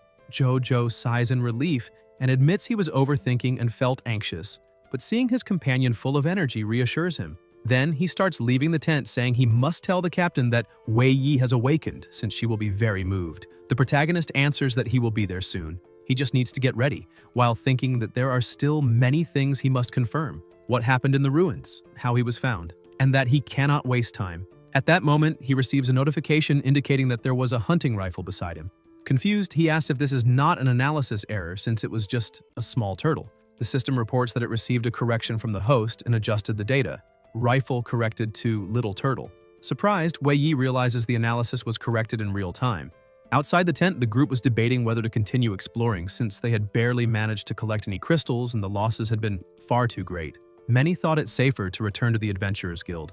At that moment, the protagonist stepped out of the tent and everyone called his name, surprised and relieved. Lin Xiang asked how he was and if he had recovered. Wei Yi smiled and replied that he was much better and that nothing serious remained. The captain let out a sigh of relief and said it was wonderful, but stressed that they were discussing what to do next, since the injuries were severe and perhaps it was time to rethink their plans. The protagonist noticed that everyone was hurt and asked what had happened. Lin Xiang explained that after falling into those ruins, they were attacked by a flock of crown-wing birds, Class D. They fought with all their strength and barely avoided more serious injuries. Wei Yi thought to himself that he already imagined the birds would attack as well. The captain continued, saying they had been scattered, lost contact with one another, and were constantly ambushed, believing it would be the end. However, they heard a terrifying roar that drove the birds away for a while, allowing them to follow the sound and regroup. Jojo added that it was precisely those three who followed the roar and found Machi Hao and Wei Yi unconscious in a corner. The protagonist thought it was the demon who had killed Machi Hao and the others, and that somehow Lan Bao had wanted him to be found by his companions. The captain then asked if Wei Yi could explain exactly what happened in the ruins. He hesitated but decided to tell them. The group was shocked and questioned whether the magic crystal really transformed into a humanoid demon. Wei Yi confirmed, explaining that it was incredibly powerful and the three had no chance. He only survived because he never touched the crystals. One of the youths commented that Machi Hao had tried to steal Wei Yi's crystals and ended up summoning the demon, which made sense. Jojo agreed, saying that was exactly the kind of thing Machi Hao would do. Lin Xiang grew worried and said that for the demon to have dominated everyone so easily, it had to be at least Class B, maybe even A, and the bigger problem was that no one knew where it had gone. The protagonist replied that, having lost consciousness due to his wounds, he didn't know what happened afterward. He thought that part of the demon's story was true, but decided not to reveal anything about Lan Bao. The captain stated that for safety, they should return to Wanxing City, both because of the demon's disappearance and the deaths, to report to the guild. Some lowered their heads, others agreed, concluding that this was the best option. Jojo called the protagonist to pack, commenting there would be no time to gather more crystals for the mission. Suddenly, Wei Yi grew worried and asked Jojo what day it was. He replied that his friend had been unconscious for 3 days and nights, and, counting from their departure, it was already September 15th. Wei Yi panicked, realizing it was the day to pay the rent, and immediately ran off. Jojo asked where he was going, but the protagonist rushed to the captain, calling her name loudly. She turned, startled, and asked what was wrong. He explained that he couldn't go to Huanxing because he needed to return to Stargear City. With the end of the day approaching, Wei Yi and Jojo ran into the forest. Wei Yi asked why his friend was coming along, and Jojo answered that he was worried since the forest was foggy, full of beasts, and therefore dangerous. Besides, the protagonist seemed to have urgent business, and an extra ally could help. Wei Yi thanked him and Jojo laughed, telling him not to worry because he would do everything to protect him. As he moved through the forest, the protagonist thought that he had borrowed the missing magic crystals from the captain in advance, and that if he delivered the rent before midnight, everything would be fine. But if he missed the deadline, his grandfather and Zhao Xiao would be in danger, possibly evicted or even attacked by monsters. He swore to himself he would not let that happen. Suddenly, the system alerted that a fang wolf was nearby and recognized it automatically, granting 10 experience points to the protagonist. Wei Yi immediately grew alert, raised his hand in front of his companion and asked him to wait. Jojo, confused, asked what was going on, and the protagonist explained there were monsters nearby. Thanks to the system, he could map the entire area and soon realized there were many. He shouted that they were surrounded. The system displayed his status screen: Strength 70, Resistance 63, Spirit 35, Elemental Power 32, Luck 56, Speed 64. He still had 96 unallocated points, and the listed skills were Analysis of all things Level 1 Inaccessible Maximum, Innate Quick Step, Innate Block, Special Demonic Power, Bound Core Information Library, Demon Body, and Auto-Leveling in progress. The system detected about 20 fang wolves, most at level E3 and some E4.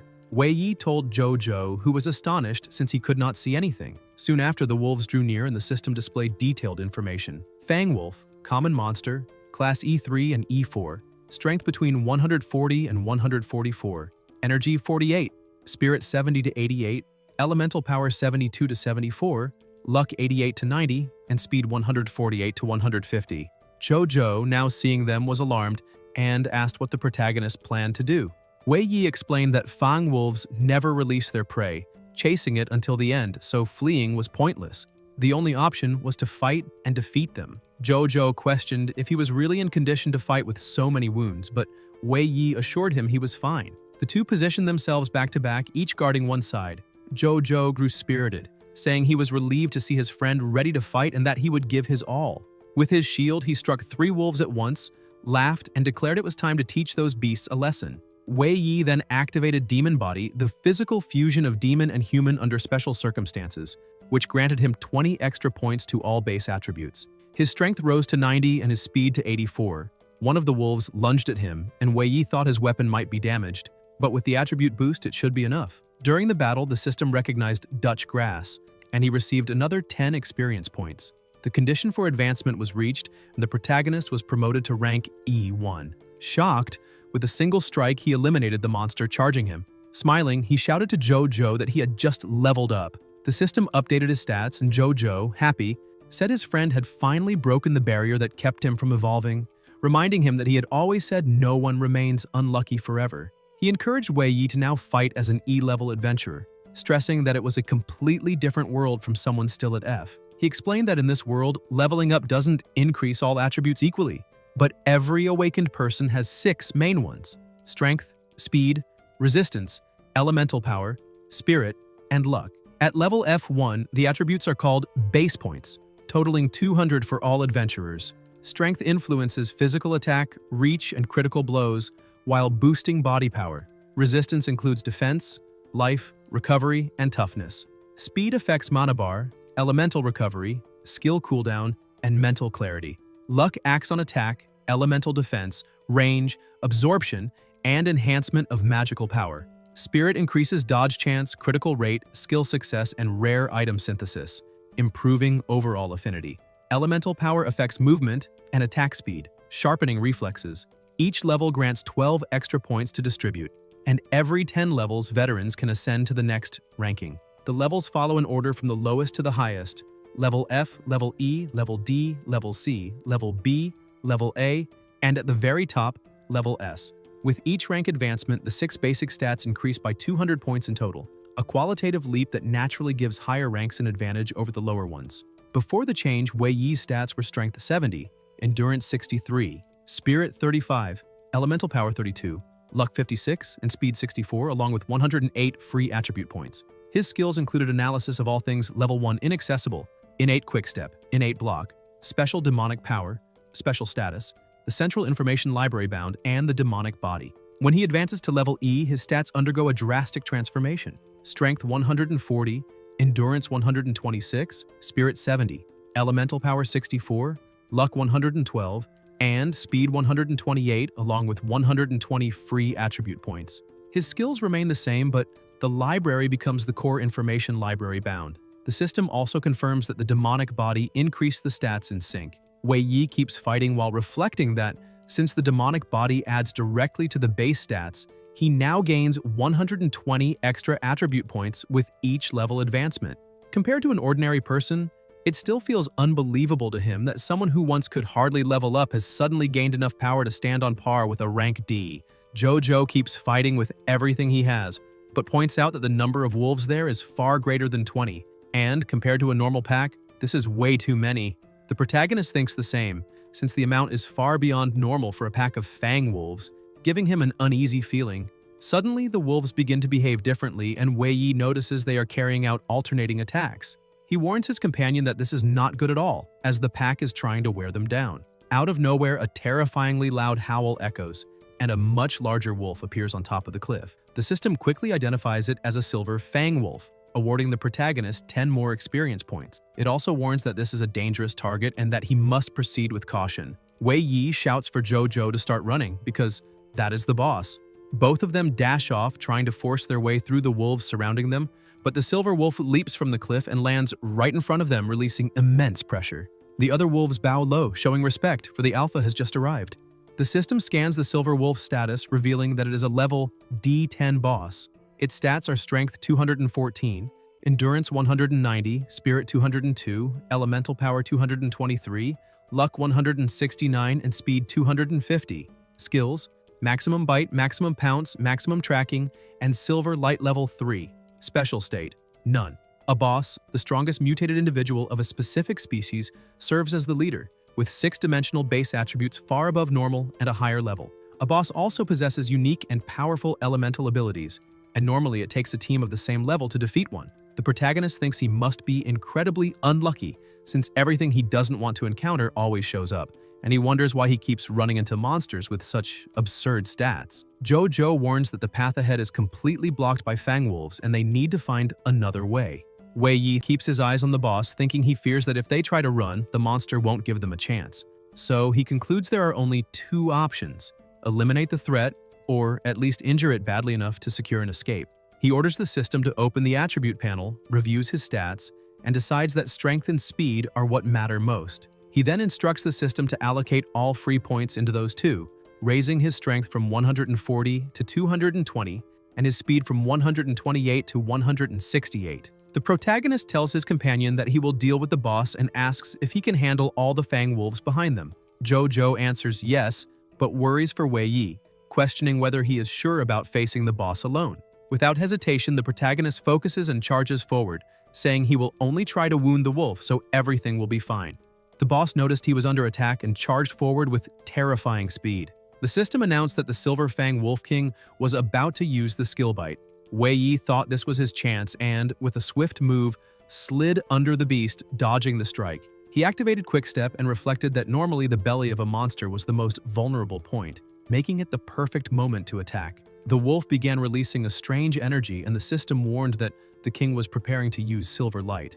A blinding glow radiated from the creature's body so bright it disrupted Wei Yi's vision, and he thought he couldn't see anything, something expected, since a boss skill should never be underestimated. He realized he had to get out of there immediately or he'd become an easy target. The system detected the host Blino's status and announced it was attempting to convert information into audio. It then reported that it was analyzing the structure of silver light but failed. Another alert echoed, warning of imminent danger as elemental energy gathered ahead. Wei Yi saw cutting waves rushing toward him, tearing through everything in their path and wreaking large-scale devastation. He was shocked by the destructive force, comparable to a condensed elemental power beam capable of ignoring any defense. Had he not dodged in time, he would have been reduced to scraps like the surrounding trees. The Wolf King reappeared before him, and the system informed him that the silver light effect was active. The beast's entire body was wrapped in this power with a slight elemental boost, a massive energy concentration on its right, and imminent danger. Wei Yi thought that the enemy still had an elemental buff and that the effect was too wide-ranging. With only a broken sword, he had no chance of facing it head-on. This frustrated him because if he had an equivalent offensive ability, he wouldn't be so passive in battle. The system picked up on his thoughts and announced it was trying to learn the elemental principles of silver light, but failed again. Still, it repeated the analysis attempts, all unsuccessful. Wei Yi began to wonder if the system could really copy a boss skill just by observation. While dodging attacks, he reflected that from that day on, he learned his own thoughts could assist the system's analysis. Even without many abilities in the past, he had accumulated plenty of knowledge about them. If that could also serve to learn new techniques, the battle might change. Determined to test his theory, he asked the system if it could capture elemental changes in real time. LB confirmed the command had been received and activated capture. The system responded with a notification, reporting that it was attempting to learn Silver Light's principles, and this time managed to identify the skill as being tied to the electric element. Wei Yi thought the trajectory was finally becoming clear. Zhou ahead noticed the wolves suddenly retreating and looking back saw the boss amassing an absurd amount of energy. LB reported new insights into the stellar map of the electric element and that Silver Light comprehension was advancing into deeper analysis. Wei Yi was impressed to witness the true nature of a skill in action. The system confirmed it had reached superior understanding and was loading the conditions necessary for the host to learn Silver Light. The attack was launched again, devastating everything ahead with colossal force, but Wei Yi remained unharmed thanks to his companion stepping in with the star shield. Shocked, he saw Zhou throw himself into the strike without hesitation. Zhou turned and asked if Wei Yi was hurt, revealing he had a bad feeling when he saw the wolves retreating, as it could only mean the boss was about to use its ultimate move. Wei Yi apologized for causing so much trouble and thought he had gotten too close to the enemy trying to understand its ability, but fortunately Zhou had arrived in time to save him. He then smiled and looked at his hand, realizing he could finally feel the elemental power that had been repressed within him for so long. Zhou warned that the star shield was almost at its limit, the damage it absorbed nearly unbelievable. LB explained that the star shield, also known as the galaxy skill or conjunct, could be used for a set time and absorb damage equivalent to the energy attribute multiplied by 10. Moreover, any attack that struck the shield was reduced to 25% of its original power. However, if the shield broke before time, the stellar power would rebound and severely injure the bearer or disjunctor, causing a weakening status for 3 minutes with no early release possible. In this weakened state, all attributes fell by 60%. Zhou, pressured, shouted that if this continued, they might really die there, and stressed they needed to follow the plan. He told Wei Yi to go first, saying he would stay behind to hold the boss as long as possible, and instructed his friend to run east, away from the Fang Wolves, to the safest area. Then he would try to find a way to escape. Wei Yi stood up angrily, saying he understood Zhou's concern since he was at a lower level, but reminded him that after the Star Shield's debuff, it would be much harder for him to get away.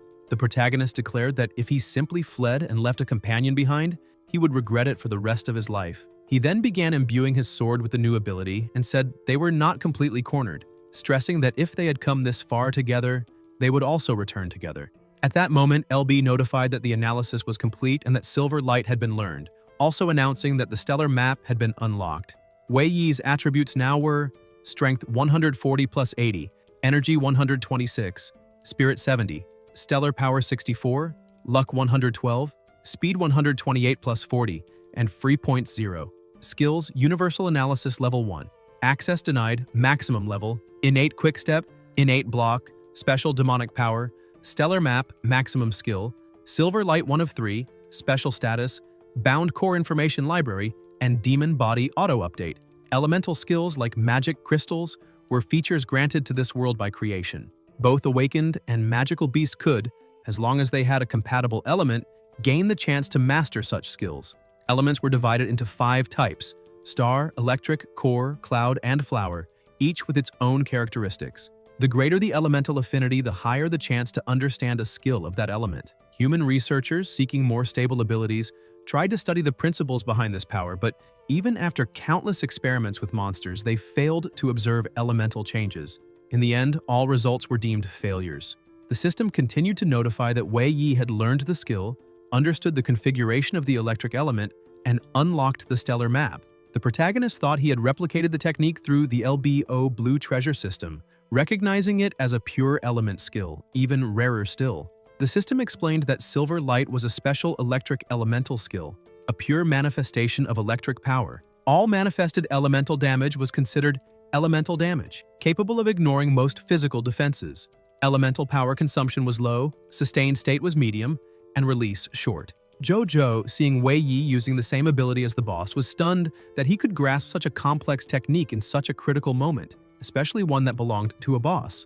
The protagonist replied that it must have just been luck, since the surrounding elements were compatible with him. In his thoughts, Wei Yi considered this explanation more acceptable for his companion, but even having acquired a new skill, he recognized that the attribute gap with the Wolf King was still immense. He knew he would need the system's assistance to find the enemy's weak points. The wolf ended the skill and switched to brute force, breaking Jojo's defense and hurling him away. Quickly, Wei Yi rushed to his friend and caught him, asking if he was all right.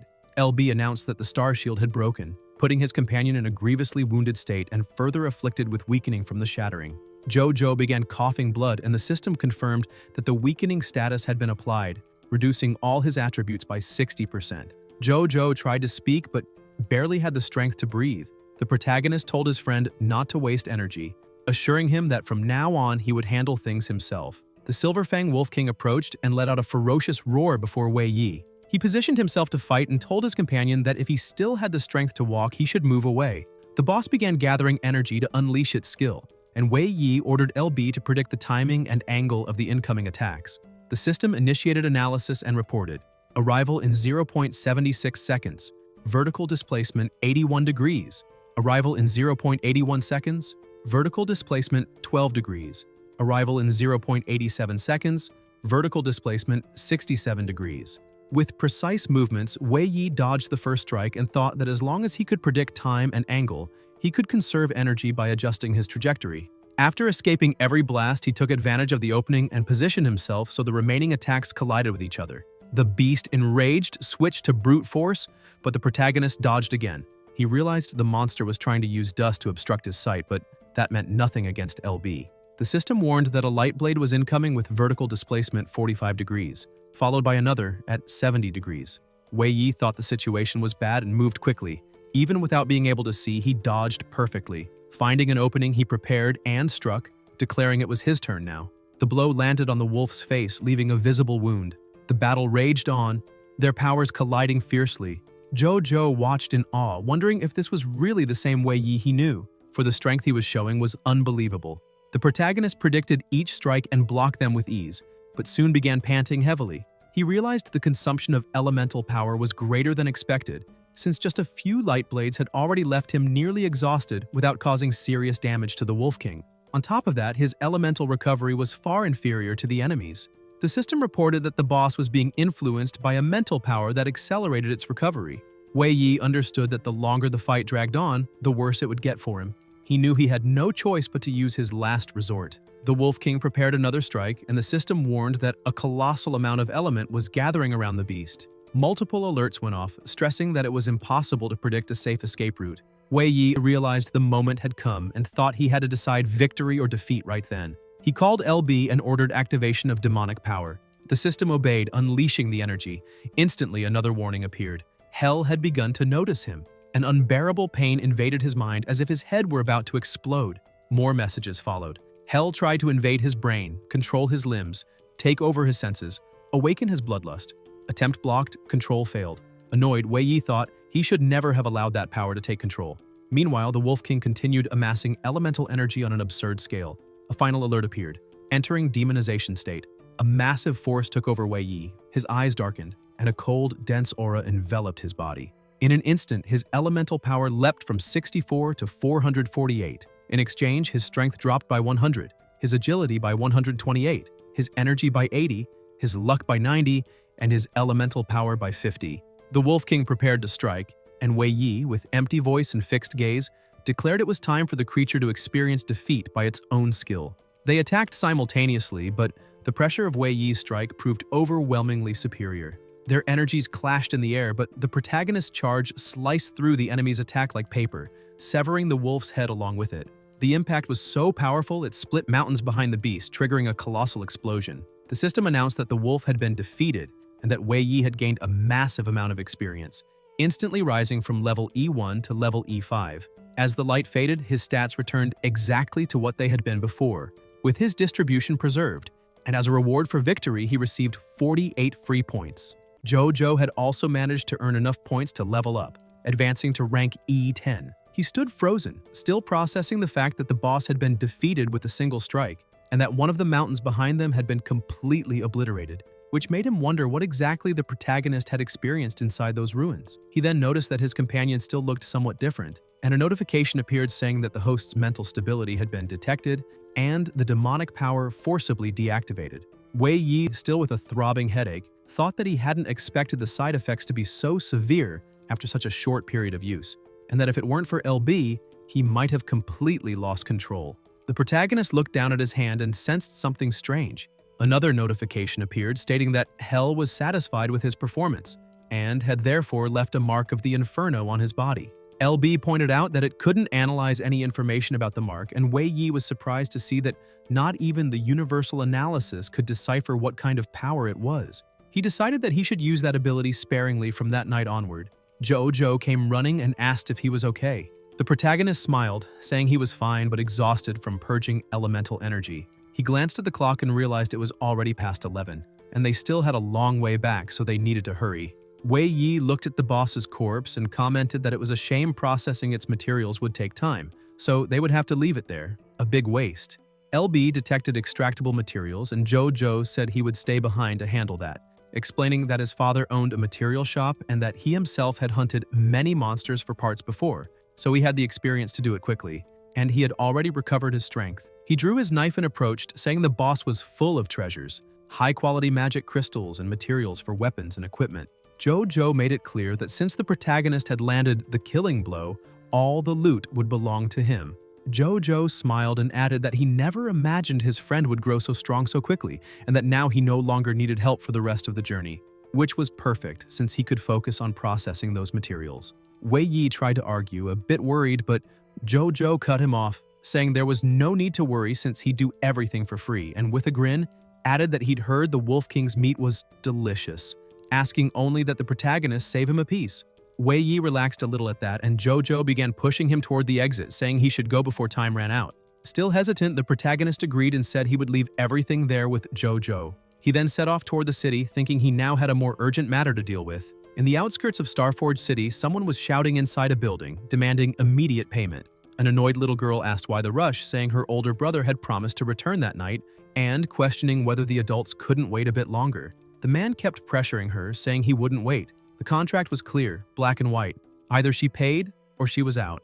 The girl tried to stay composed, but the man pointed to a machine, saying that crystalline energy magic device had been earned through his boss's hard work, and that she should be grateful he was renting it to her. He went on, saying her brother had probably died on the road, that he had always been useless, and that their group, a drunk old man and 2 kids, was nothing but a pack of worthless nobodies.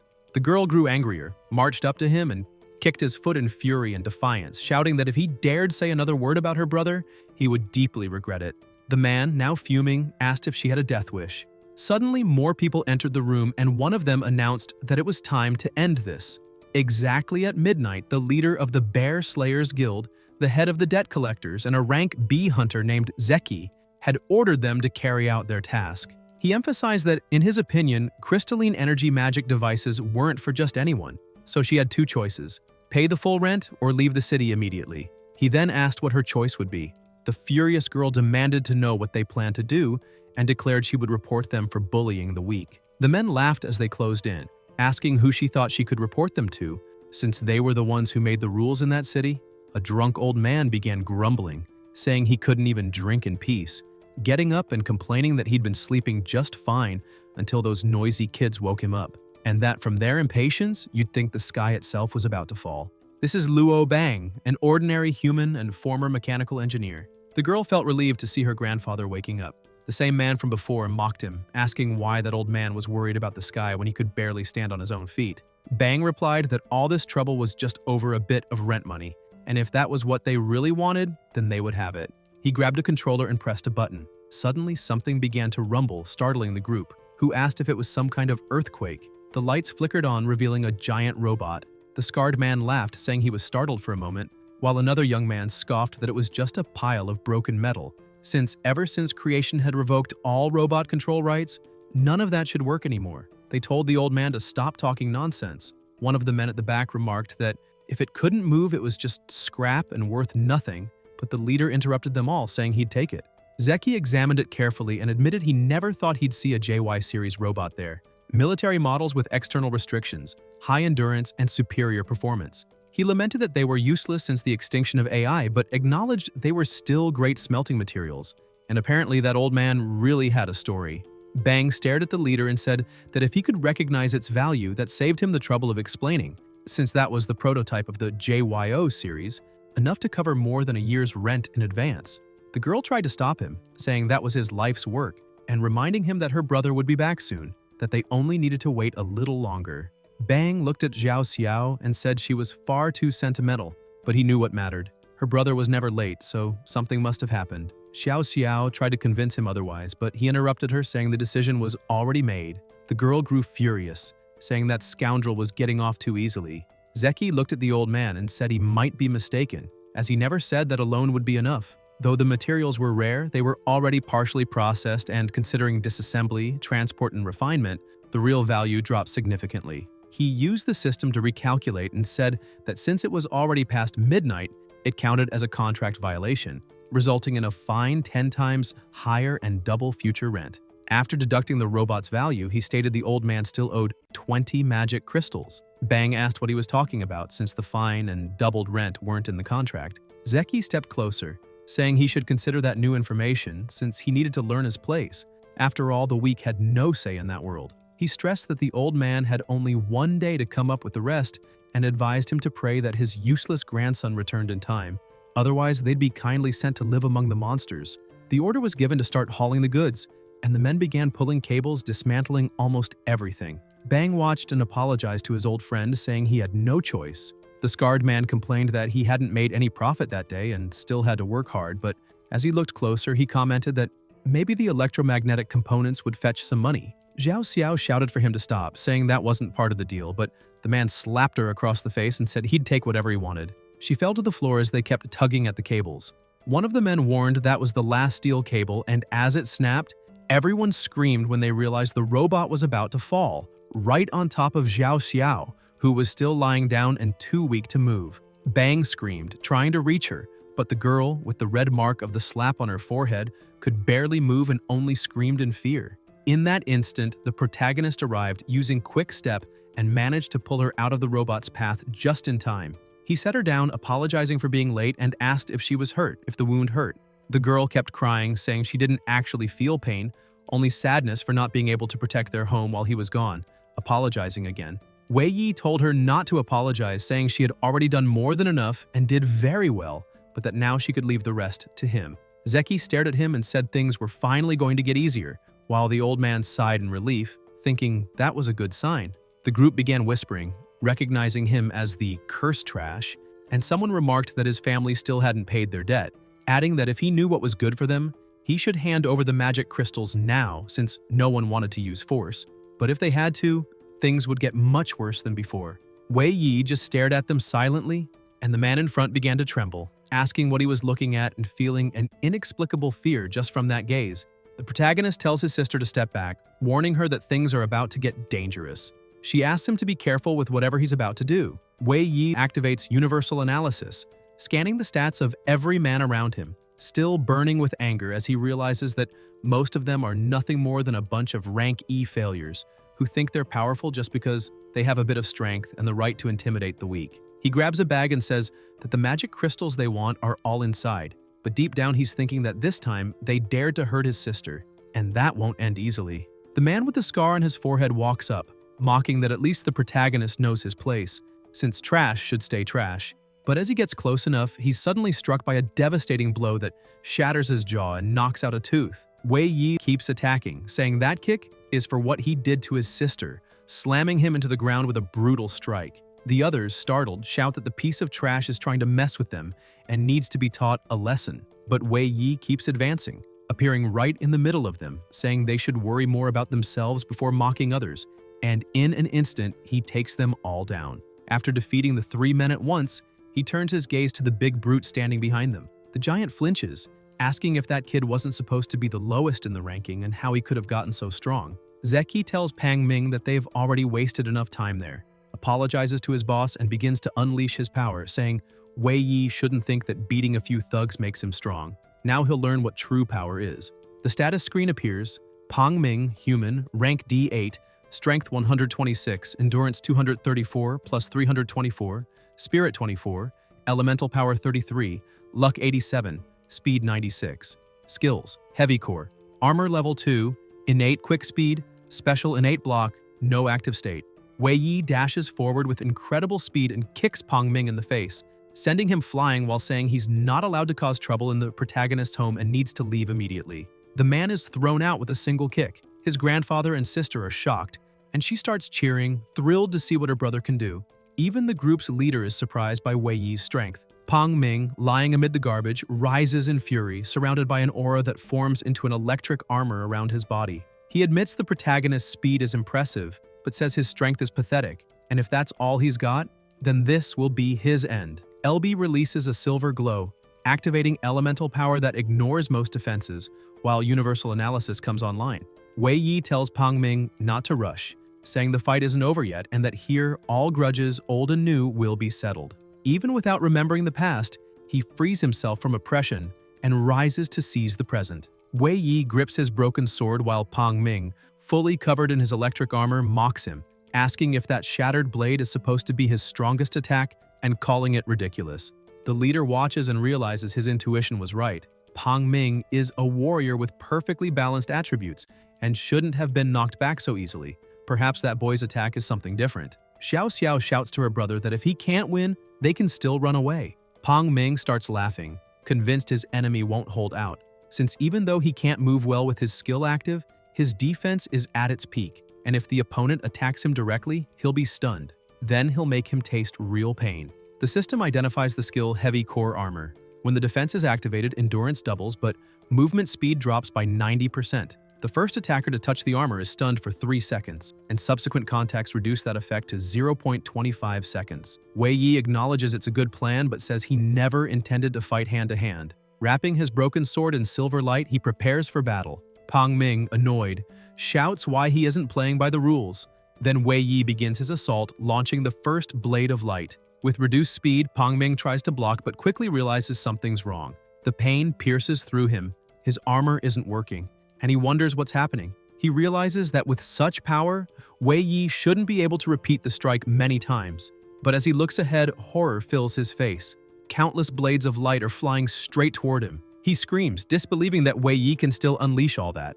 With no way to escape, Pang Ming could only endure while LB continued analyzing the heavy core armor, finally managing to identify its nuclear elements. The protagonist kept attacking, thinking this was expected. After all, the system could even analyze and learn the abilities of awakened individuals. LB initiated a deeper analysis, and Wei Yi noticed that, by maintaining a constant assault, the elements kept reconstructing themselves, which increased the tracking accuracy, making it perfect for the system to identify the elemental trajectories. LB then notified him that it had acquired new information on the nuclear element's star map, and now had a deeper understanding, beginning to load and learn the conditions of the heavy core armor. The skills had been assimilated. Pang Ming kept getting hit and, filled with rage, realized his armor had no effect at all. He completely dissolved it, declaring that it was better to attack directly now. He said that if he could just get close to that annoying brat, the fight would be over in an instant. Wei Yi recognized the perfect moment to act, having found an opening. He infused silver light into his broken sword, compressing elemental power along its edge, greatly amplifying its penetration force, thinking that no matter what happened, this strike would be devastating. The warrior realized that if he were hit, it would be the end, but there was no time to dodge. Just then, Zeki stepped in, shouting for them to stop, declaring the farce was over, and caught the protagonist's blade with his bare hands, saving his last subordinate. As he gripped the sword, he felt something strange, and thought that his suspicions were right. The elemental damage and lightning power were incredible, maintaining tremendous strength even detached from their owner. The leader couldn't understand how that boy had acquired such abilities. Zeki snapped the blade in half with his hands and ordered Pang Ming to retreat immediately, saying he was no match for his opponent. The warrior tried to argue that he could still fight, but the leader sharply rebuked him, making it clear he wouldn't repeat himself. Wei Yi was taken aback to realize the leader was on a completely different level. His movements were so fast that even universal analysis couldn't keep up, capturing only fragmented data. Using the analysis again, he discovered Zeki possessed the ability Dangerous Intuition. Zeki noticed something and asked if the boy was trying to spy on him. The status screen appeared. Zeki, human, assassin class, level B1, strength 270 plus 36, speed 390 plus 228, luck 90, endurance 100, spirit 70, element 80 plus 216, extra points 0, skills, thorned vines level 3, poison infusion level 2, innate backstab, innate end of dawn, special state, dangerous intuition, an ability gained through extreme peril that grants an early warning against harmful factors. Annoyed, Zeki demanded to know what Wei Yi had seen and whether he had just witnessed him kill everyone there. The protagonist was shocked and angered, realizing the opponent had actually reacted to universal analysis, but he also saw that Zeki's stats were far beyond what he could handle. The old man told his granddaughter to stay behind him, and Wei Yi thought that if things kept going this way, he'd have no choice left. He began releasing the power of hell once again, and the system warned that the demonic energy was unstable, with LB trying to intervene but failing. Wei Yi glared at the leader, his eyes darkening, and coldly said that if he dared harm his family, he would face something no one should ever witness.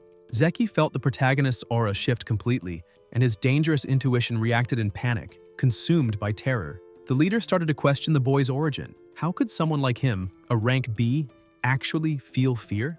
Yet his intuition never failed him, which made him doubt whether he could even win. Suddenly, someone shouted for them to wait, yelling at a dog not to eat that and to give it back right now. Jojo came running after the animal, which had a crystal in its mouth, shouting nonstop until he finally managed to grab it. The crystal rolled across the floor and stopped right at Zeki's feet. Zeki froze in surprise when he saw what that crystal really was. Wei Yi returned to normal upon sensing his friend's presence, and Xiao Xiao cheered excitedly to see someone else arrive. The protagonist smiled in relief, happy that Jojo had also made it out of the misty forest safely. Annoyed, Jojo complained that he would have arrived much sooner if not for that stupid dog stealing his magic crystal along the way, looking around to see where it had fallen. Zeki, already holding the crystal in his hand, asked where they had gotten it. Jojo replied that he had dropped it by accident and explained that magic crystals above the intermediate level come from bosses, so Zeki should return it to its rightful owner. Wei Yi confirmed, saying that the crystal belonged to a boss known as the Silver Fang Wolf King, and that on their way back they were ambushed, which was why the rent payment had been delayed. Furious, Pang Ming shouted that this had to be a joke. There was no way just the two of them could have defeated a boss. Jojo shot back that he was right because the boss hadn't been defeated by both of them, but by Wei Yi alone. Zeki began to think, realizing his intuition had been correct. If they had truly managed to kill a boss, then Wei Yi's strength had to be at least rank C. He also thought that if he continued fighting and got injured, it could compromise his main plan. Besides, his magic crystal shield also required intermediate crystals to recharge. Zeki tossed a paper toward the protagonist, saying he should consider himself lucky to walk away alive from that situation. The leader remarked that Wei Yi could use that intermediate crystal as payment for 3 months' rent and compensation. Since the contract was a standard magical contract, a type of agreement written with energy extracted from crystals, where breaking it would cause severe harm to the violator. Zeki then turned and ordered Pang Ming to carry the 4 other men as they were leaving immediately. The brute asked what about the robot, and the leader mocked him, asking if he really thought he could carry something that large. Meanwhile, the protagonist carefully read through the contract and saw that nothing was technically wrong, though he still felt suspicious about what Zeki might be plotting. Xiao Xiao mocked the brute as he struggled to lift his wounded companions. Zeki departed thinking that he'd let Wei Yi go this time, but once his plan was complete, he'd have plenty of chances to finish the job. The protagonist watched and commented that it seemed they really were gone, relieved that at least this time they had managed to win without resorting to demonic power, avoiding losing control again. Xiao Xiao ran up to her brother, glowing with excitement, and asked when he had become so strong. Wei Yi laughed, saying maybe he'd just been really lucky these past few days and felt that the system must be close to leveling up. Jojo, taking advantage of the calm moment, called his friend over and showed all the materials and meat he had gathered, saying that everything belonged to Wei Yi and that all he wanted in return was a piece of the meat. The protagonist was amazed, unable to understand how his friend had carried so much weight alone. Jojo explained that the most precious material of all was that giant fang, the Silver Fang Wolf King's own tooth. Immediately LB began analyzing it and confirmed Giant Fang of the Silver Fang Wolf King, a rank D item with a sharp edge and high elemental conductivity, making it an excellent material for weapon crafting. Upon realizing this, Wei Yi thought he could use that material to maximize the Silver Light's effect and finally forge a new weapon worthy of his power. Meeting Zeki had made him realize just how lacking he still was. Beyond the obvious danger, he knew that to hold his own in that kind of situation, he'd have had to rely on his demonic power, risking losing control. That's why he decided he needed to grow stronger, because only then could he truly protect everything before him: his family, his friends, and most of all, his little sister. Xiao Xiao ran up to Jojo and asked if that meat was edible, to which he replied enthusiastically that if they grilled it, it would taste amazing and everyone should try it right away. Bang approached the protagonist and commented that all those materials were truly exceptional. The grandfather looked at his grandson and said he seemed different this time, that he must have gone through a lot on his journey. Wei Yi nodded, saying that indeed some people had even died, wondering if he should tell his grandfather everything that had happened. Suddenly, Bang mentioned that it seemed his grandson had met Lan Bao, leaving Wei Yi shocked. The old man looked him in the eyes and calmly said it was all right, because there were things he too needed to share. The embers glowed as the meat began to grill. Jojo grinned and called everyone over, shouting that the barbecue was ready. Xiao Xiao grabbed a few pieces of meat in her hands and argued with the dog, saying those were for her big brother and grandpa, and his share was already set aside so he shouldn't steal any. Jojo laughed, saying there was plenty for everyone, so there was no need to fight. The old man praised the aroma, saying the smell was truly wonderful, and the protagonist told his sister to eat more slowly. Xiao Xiao tasted a piece and was amazed, saying the barbecue was delicious, but soon she began to feel sleepy while eating. Wei Yi explained that it happened because she had eaten too much. As he adjusted the robot's position, the system analyzed the meat and displayed cooked meat of the Silver Fang Wolf King identified, 10 analysis experience points acquired. Magic beast meat currently delicious, but excessive consumption causes drowsiness. Bang looked around and commented that it had been a long time since they'd had such a happy meal. Wei Yi agreed, and the old man added that in all his life, he had never tasted anything so flavorful, noting how difficult it must have been to deal with that beast. A protective barrier was raised around the campsite. The protagonist explained that the battle had been fierce, but thanks to Lan Bao's power, he managed to win, though he needed to be cautious, as creation's interference in that world was stronger than he'd imagined. Sooner or later, it would turn its attention to that uncontrollable power. LB emitted an alert. Inaccessible activated, important information about Lan Bao concealed. Access denied. Wei Yi asked his grandfather if he already knew about Lan Bao, since he only understood half of the system, and wanted to know how to use that power to grow stronger and protect everyone, as well as find a way to restore Lan Bao. He also asked if his grandfather really believed it was possible to restore the world to what it once was. Bang placed a hand on his shoulder and said he was still a naive child, asking how they could stop now, when the gears of history had already begun to turn. He emphasized that creation hadn't destroyed everything completely. Looking back, he said that at least they were still there, his old companions with whom he had worked for over 20 years. The old man then began telling a story. When he first met the machine, it was merely a simple combat weapon, but after so many dangers and hardships faced together, they developed a bond, and the machine began to acquire human emotions. While JYO fought with all its might, it used to say it had to win so it could bring everyone home. The old man concluded that it was truly nostalgic, as the bond between human and machine had been engraved in his memories. And even though creation had destroyed its intelligent consciousness, he believed it hadn't vanished completely. With conviction, the old man went on to say he faithfully believed it would return in another form, because that was its destiny, the same destiny he had always believed in. Now he told his grandson that he too had his own path to follow, and urged him to trust his heart, for it would lead him in the right direction. LB then reported detecting an emotional fluctuation and attempting to understand it, but it couldn't identify what it was. Wei Yi was surprised to realize the system was trying to produce a new kind of reaction. LB kept analyzing the fluctuation, trying to comprehend it, but failed several times.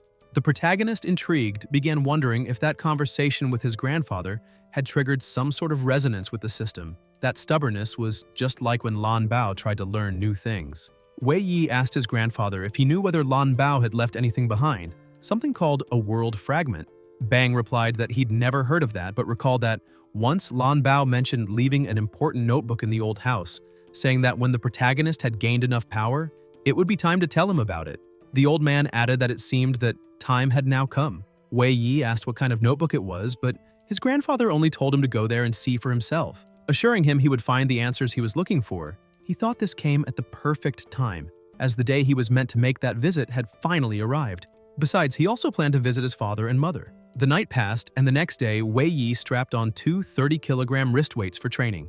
The system informed him that the total weight was 100 kilograms. He completed a 20-kilometer run, 200 sit-ups, and 200 push-ups. He thought that with universal analysis running automatically, he had managed to reach level E6. However, as his level increased, the experience required grew as well, meaning his progress would be slower from now on. For that reason, he decided his free attribute points had to be distributed carefully. The Silver Light bonus was more advantageous than simply adding brute strength, and with LB, he could learn new elemental abilities, so he resolved to continue strengthening his elemental power. Once he finished training, he decided to head to the Star Machine City Market to buy supplements. As he ran through the streets, his uncle spotted him and asked if he was already training again so early in the morning. Wei Yi greeted him with a good morning and confirmed it.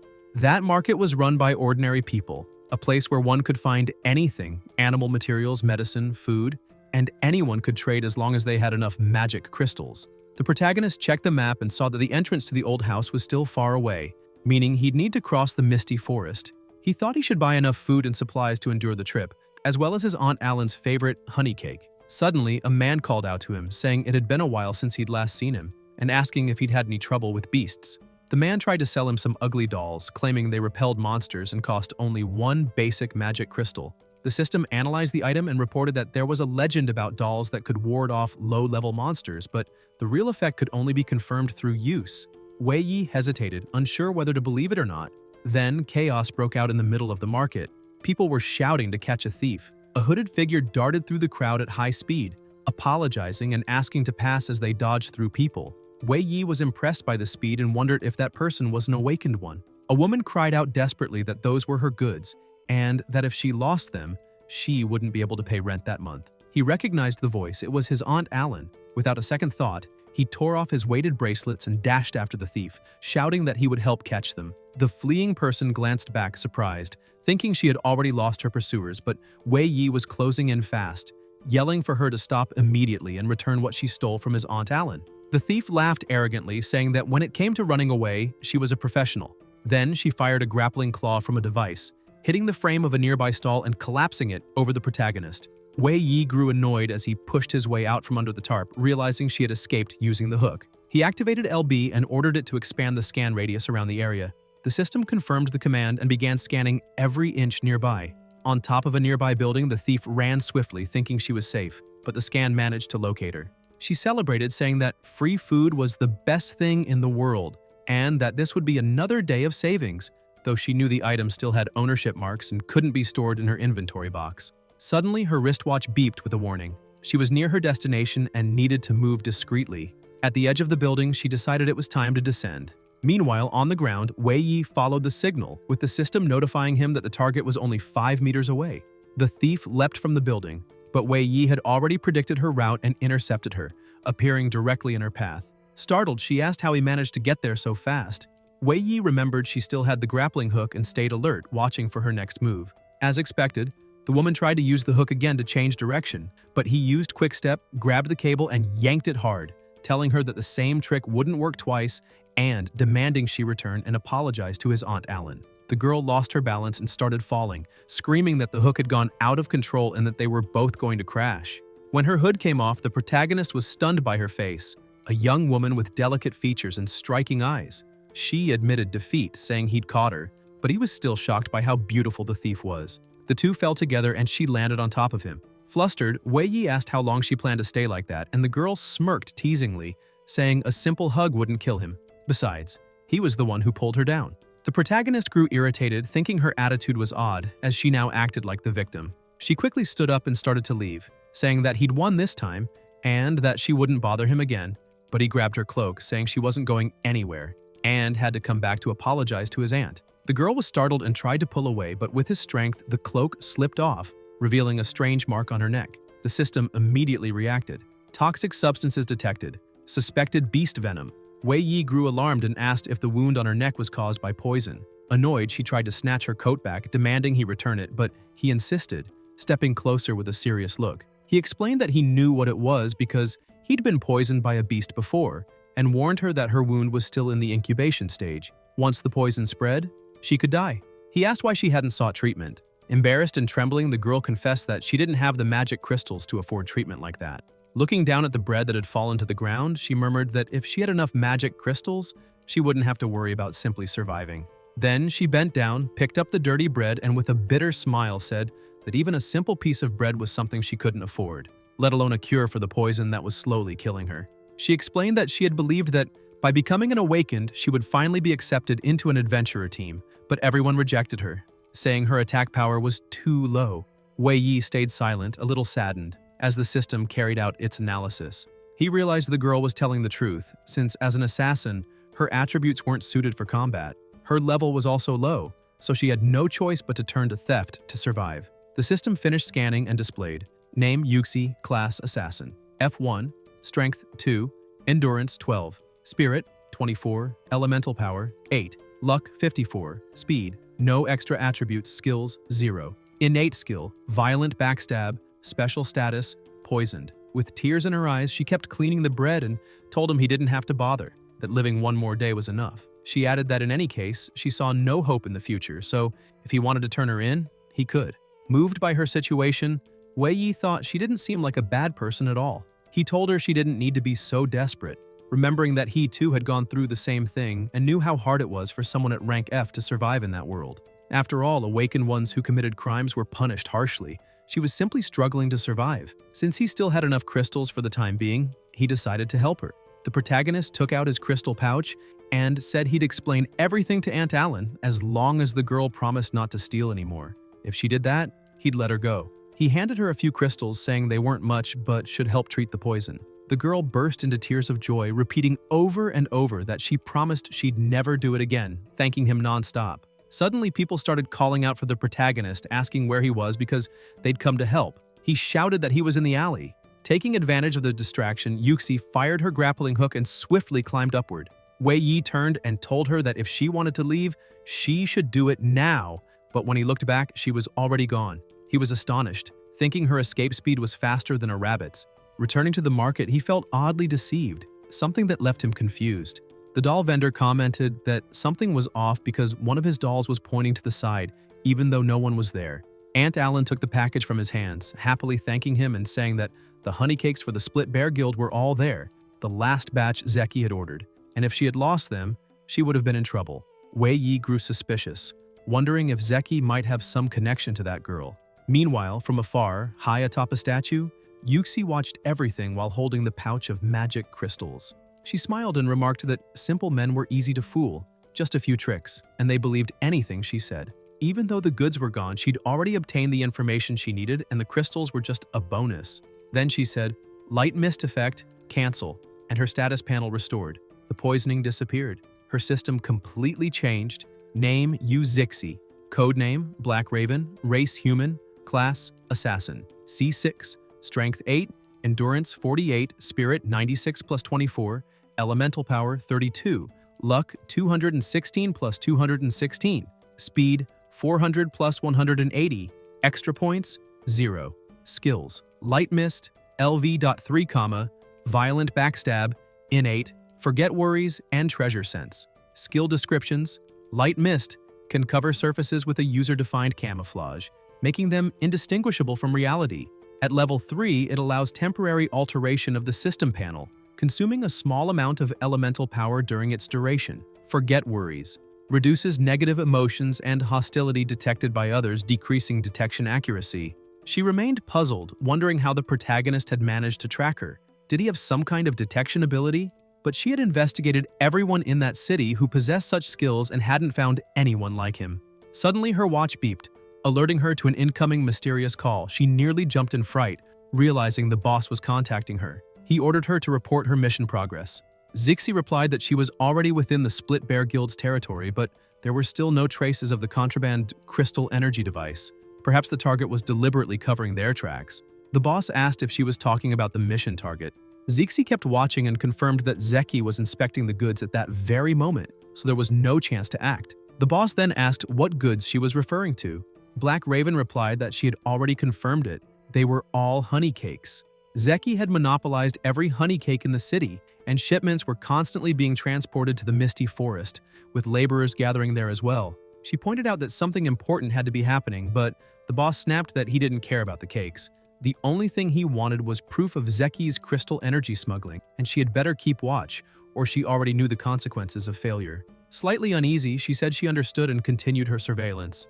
Elsewhere in the city, the protagonist walked along, commenting that in the end, his aunt still gave him 2 honey cakes for free. Still, he couldn't understand why the Split Bear Guild needed so many honey cakes. There was no way they were all that obsessed with sweets. On top of that, his uncle said that Ugly Doll was destined for him and simply handed it over, though the protagonist still had no idea what it was for. He arrived at the door thinking maybe Maba Hiaoshi would like it, but quickly changed his mind. He had no time to waste and needed to prepare for departure. Opening the door, he called out that he was back, only for Zhao Xiao to storm in, furious, asking how he dared to go without taking them along. She went on, saying that their grandfather told her the protagonist was planning to go alone to the misty forest and the old house, and she declared that she wanted to go too.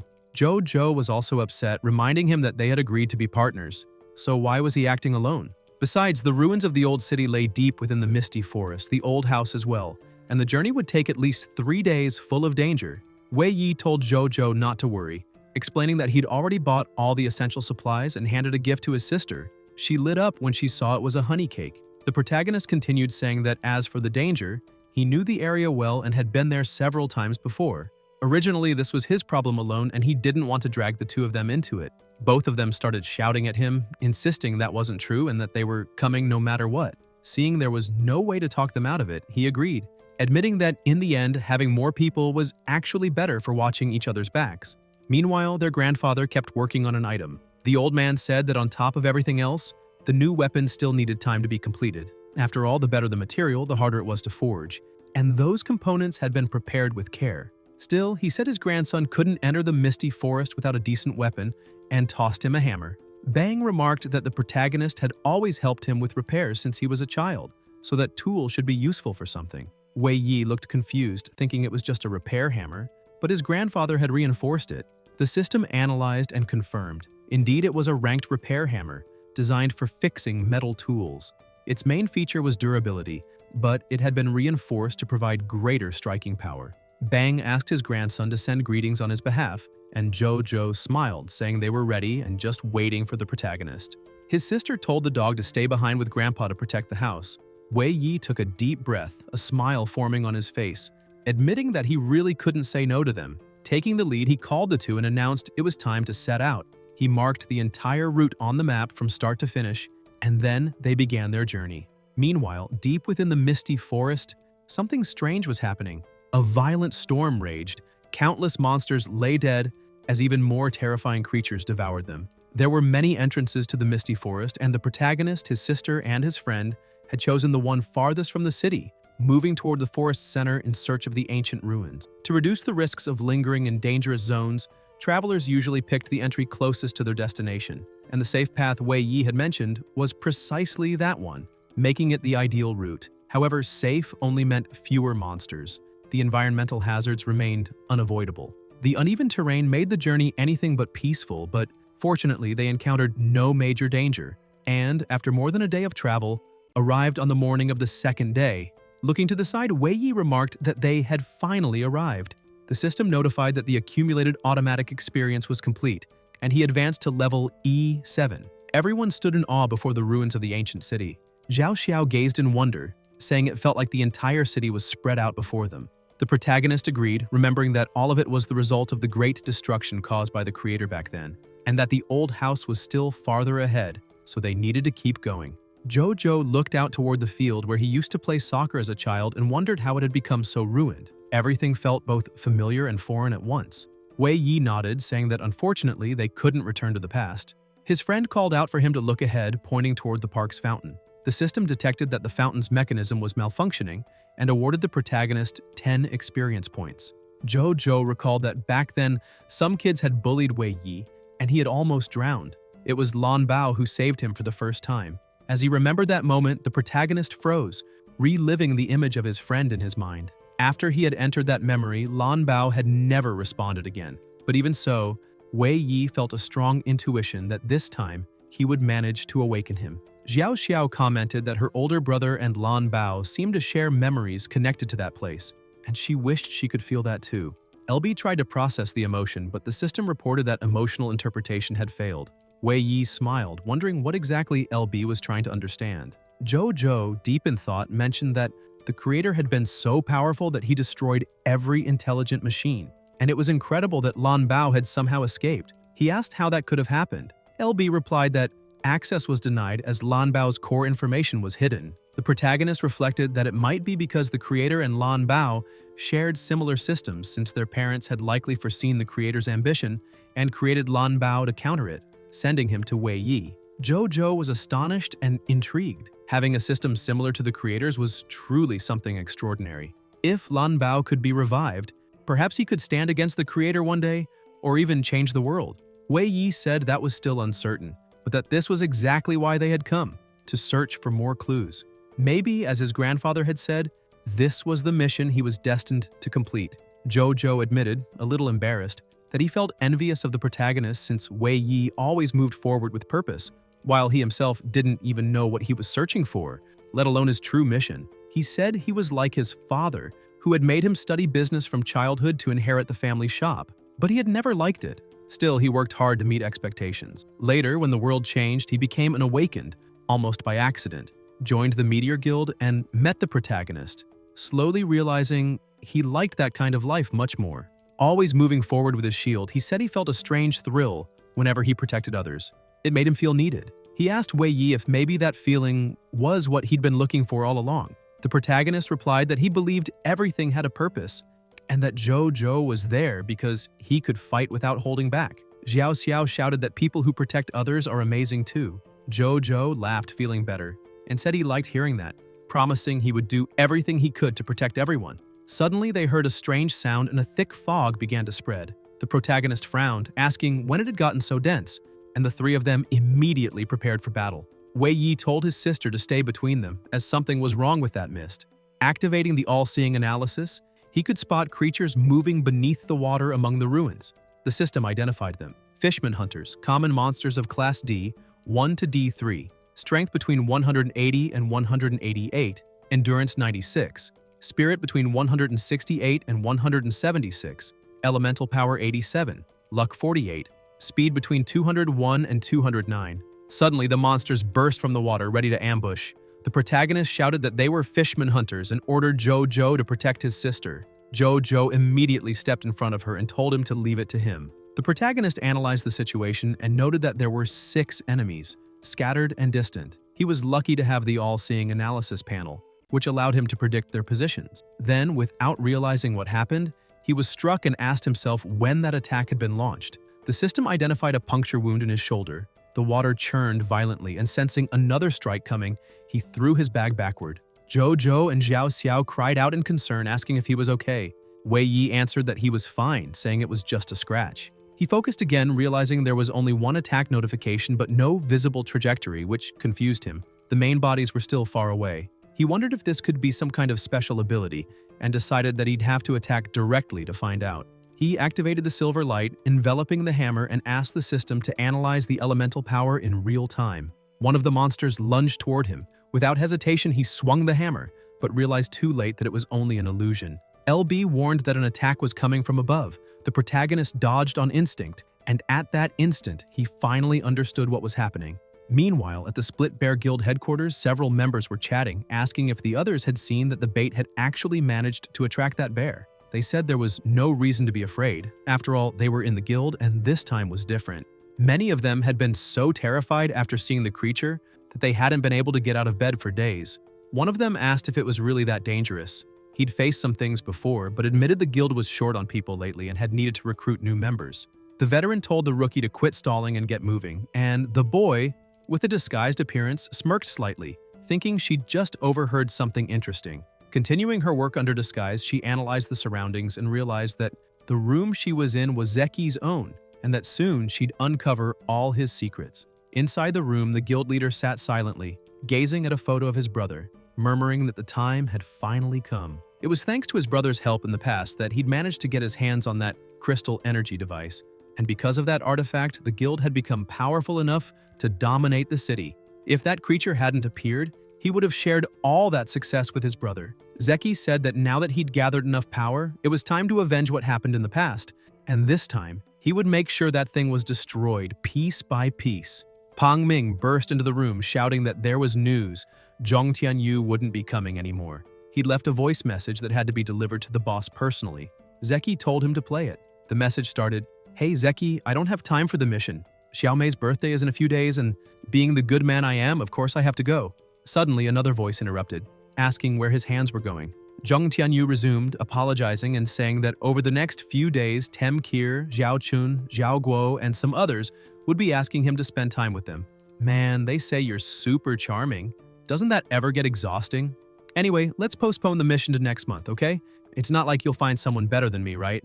Don't forget to send next month's payment to my account in advance. The moment the recording ended, Zeki smashed the table in half with a single strike, growling that the arrogant fool only wanted to take the money and run. If the Star Driller hadn't proven useful for causing large-scale elemental damage, why should he keep putting up with that kind of nonsense? Furious, Zeki admitted that, despite everything, Zhong Tianyu's role on the team was replaceable, and maybe it was time to move on without him. Pang Ming picked up the shattered pieces from the floor and asked what they should do next, and whether the others should be notified about the delay. He also reminded his boss that the intermediate magic crystal couldn't just be left lying around, since if it exploded by accident, the energy released could destroy the entire building. At that, an idea sparked in Zeki's mind. He didn't need that idiot.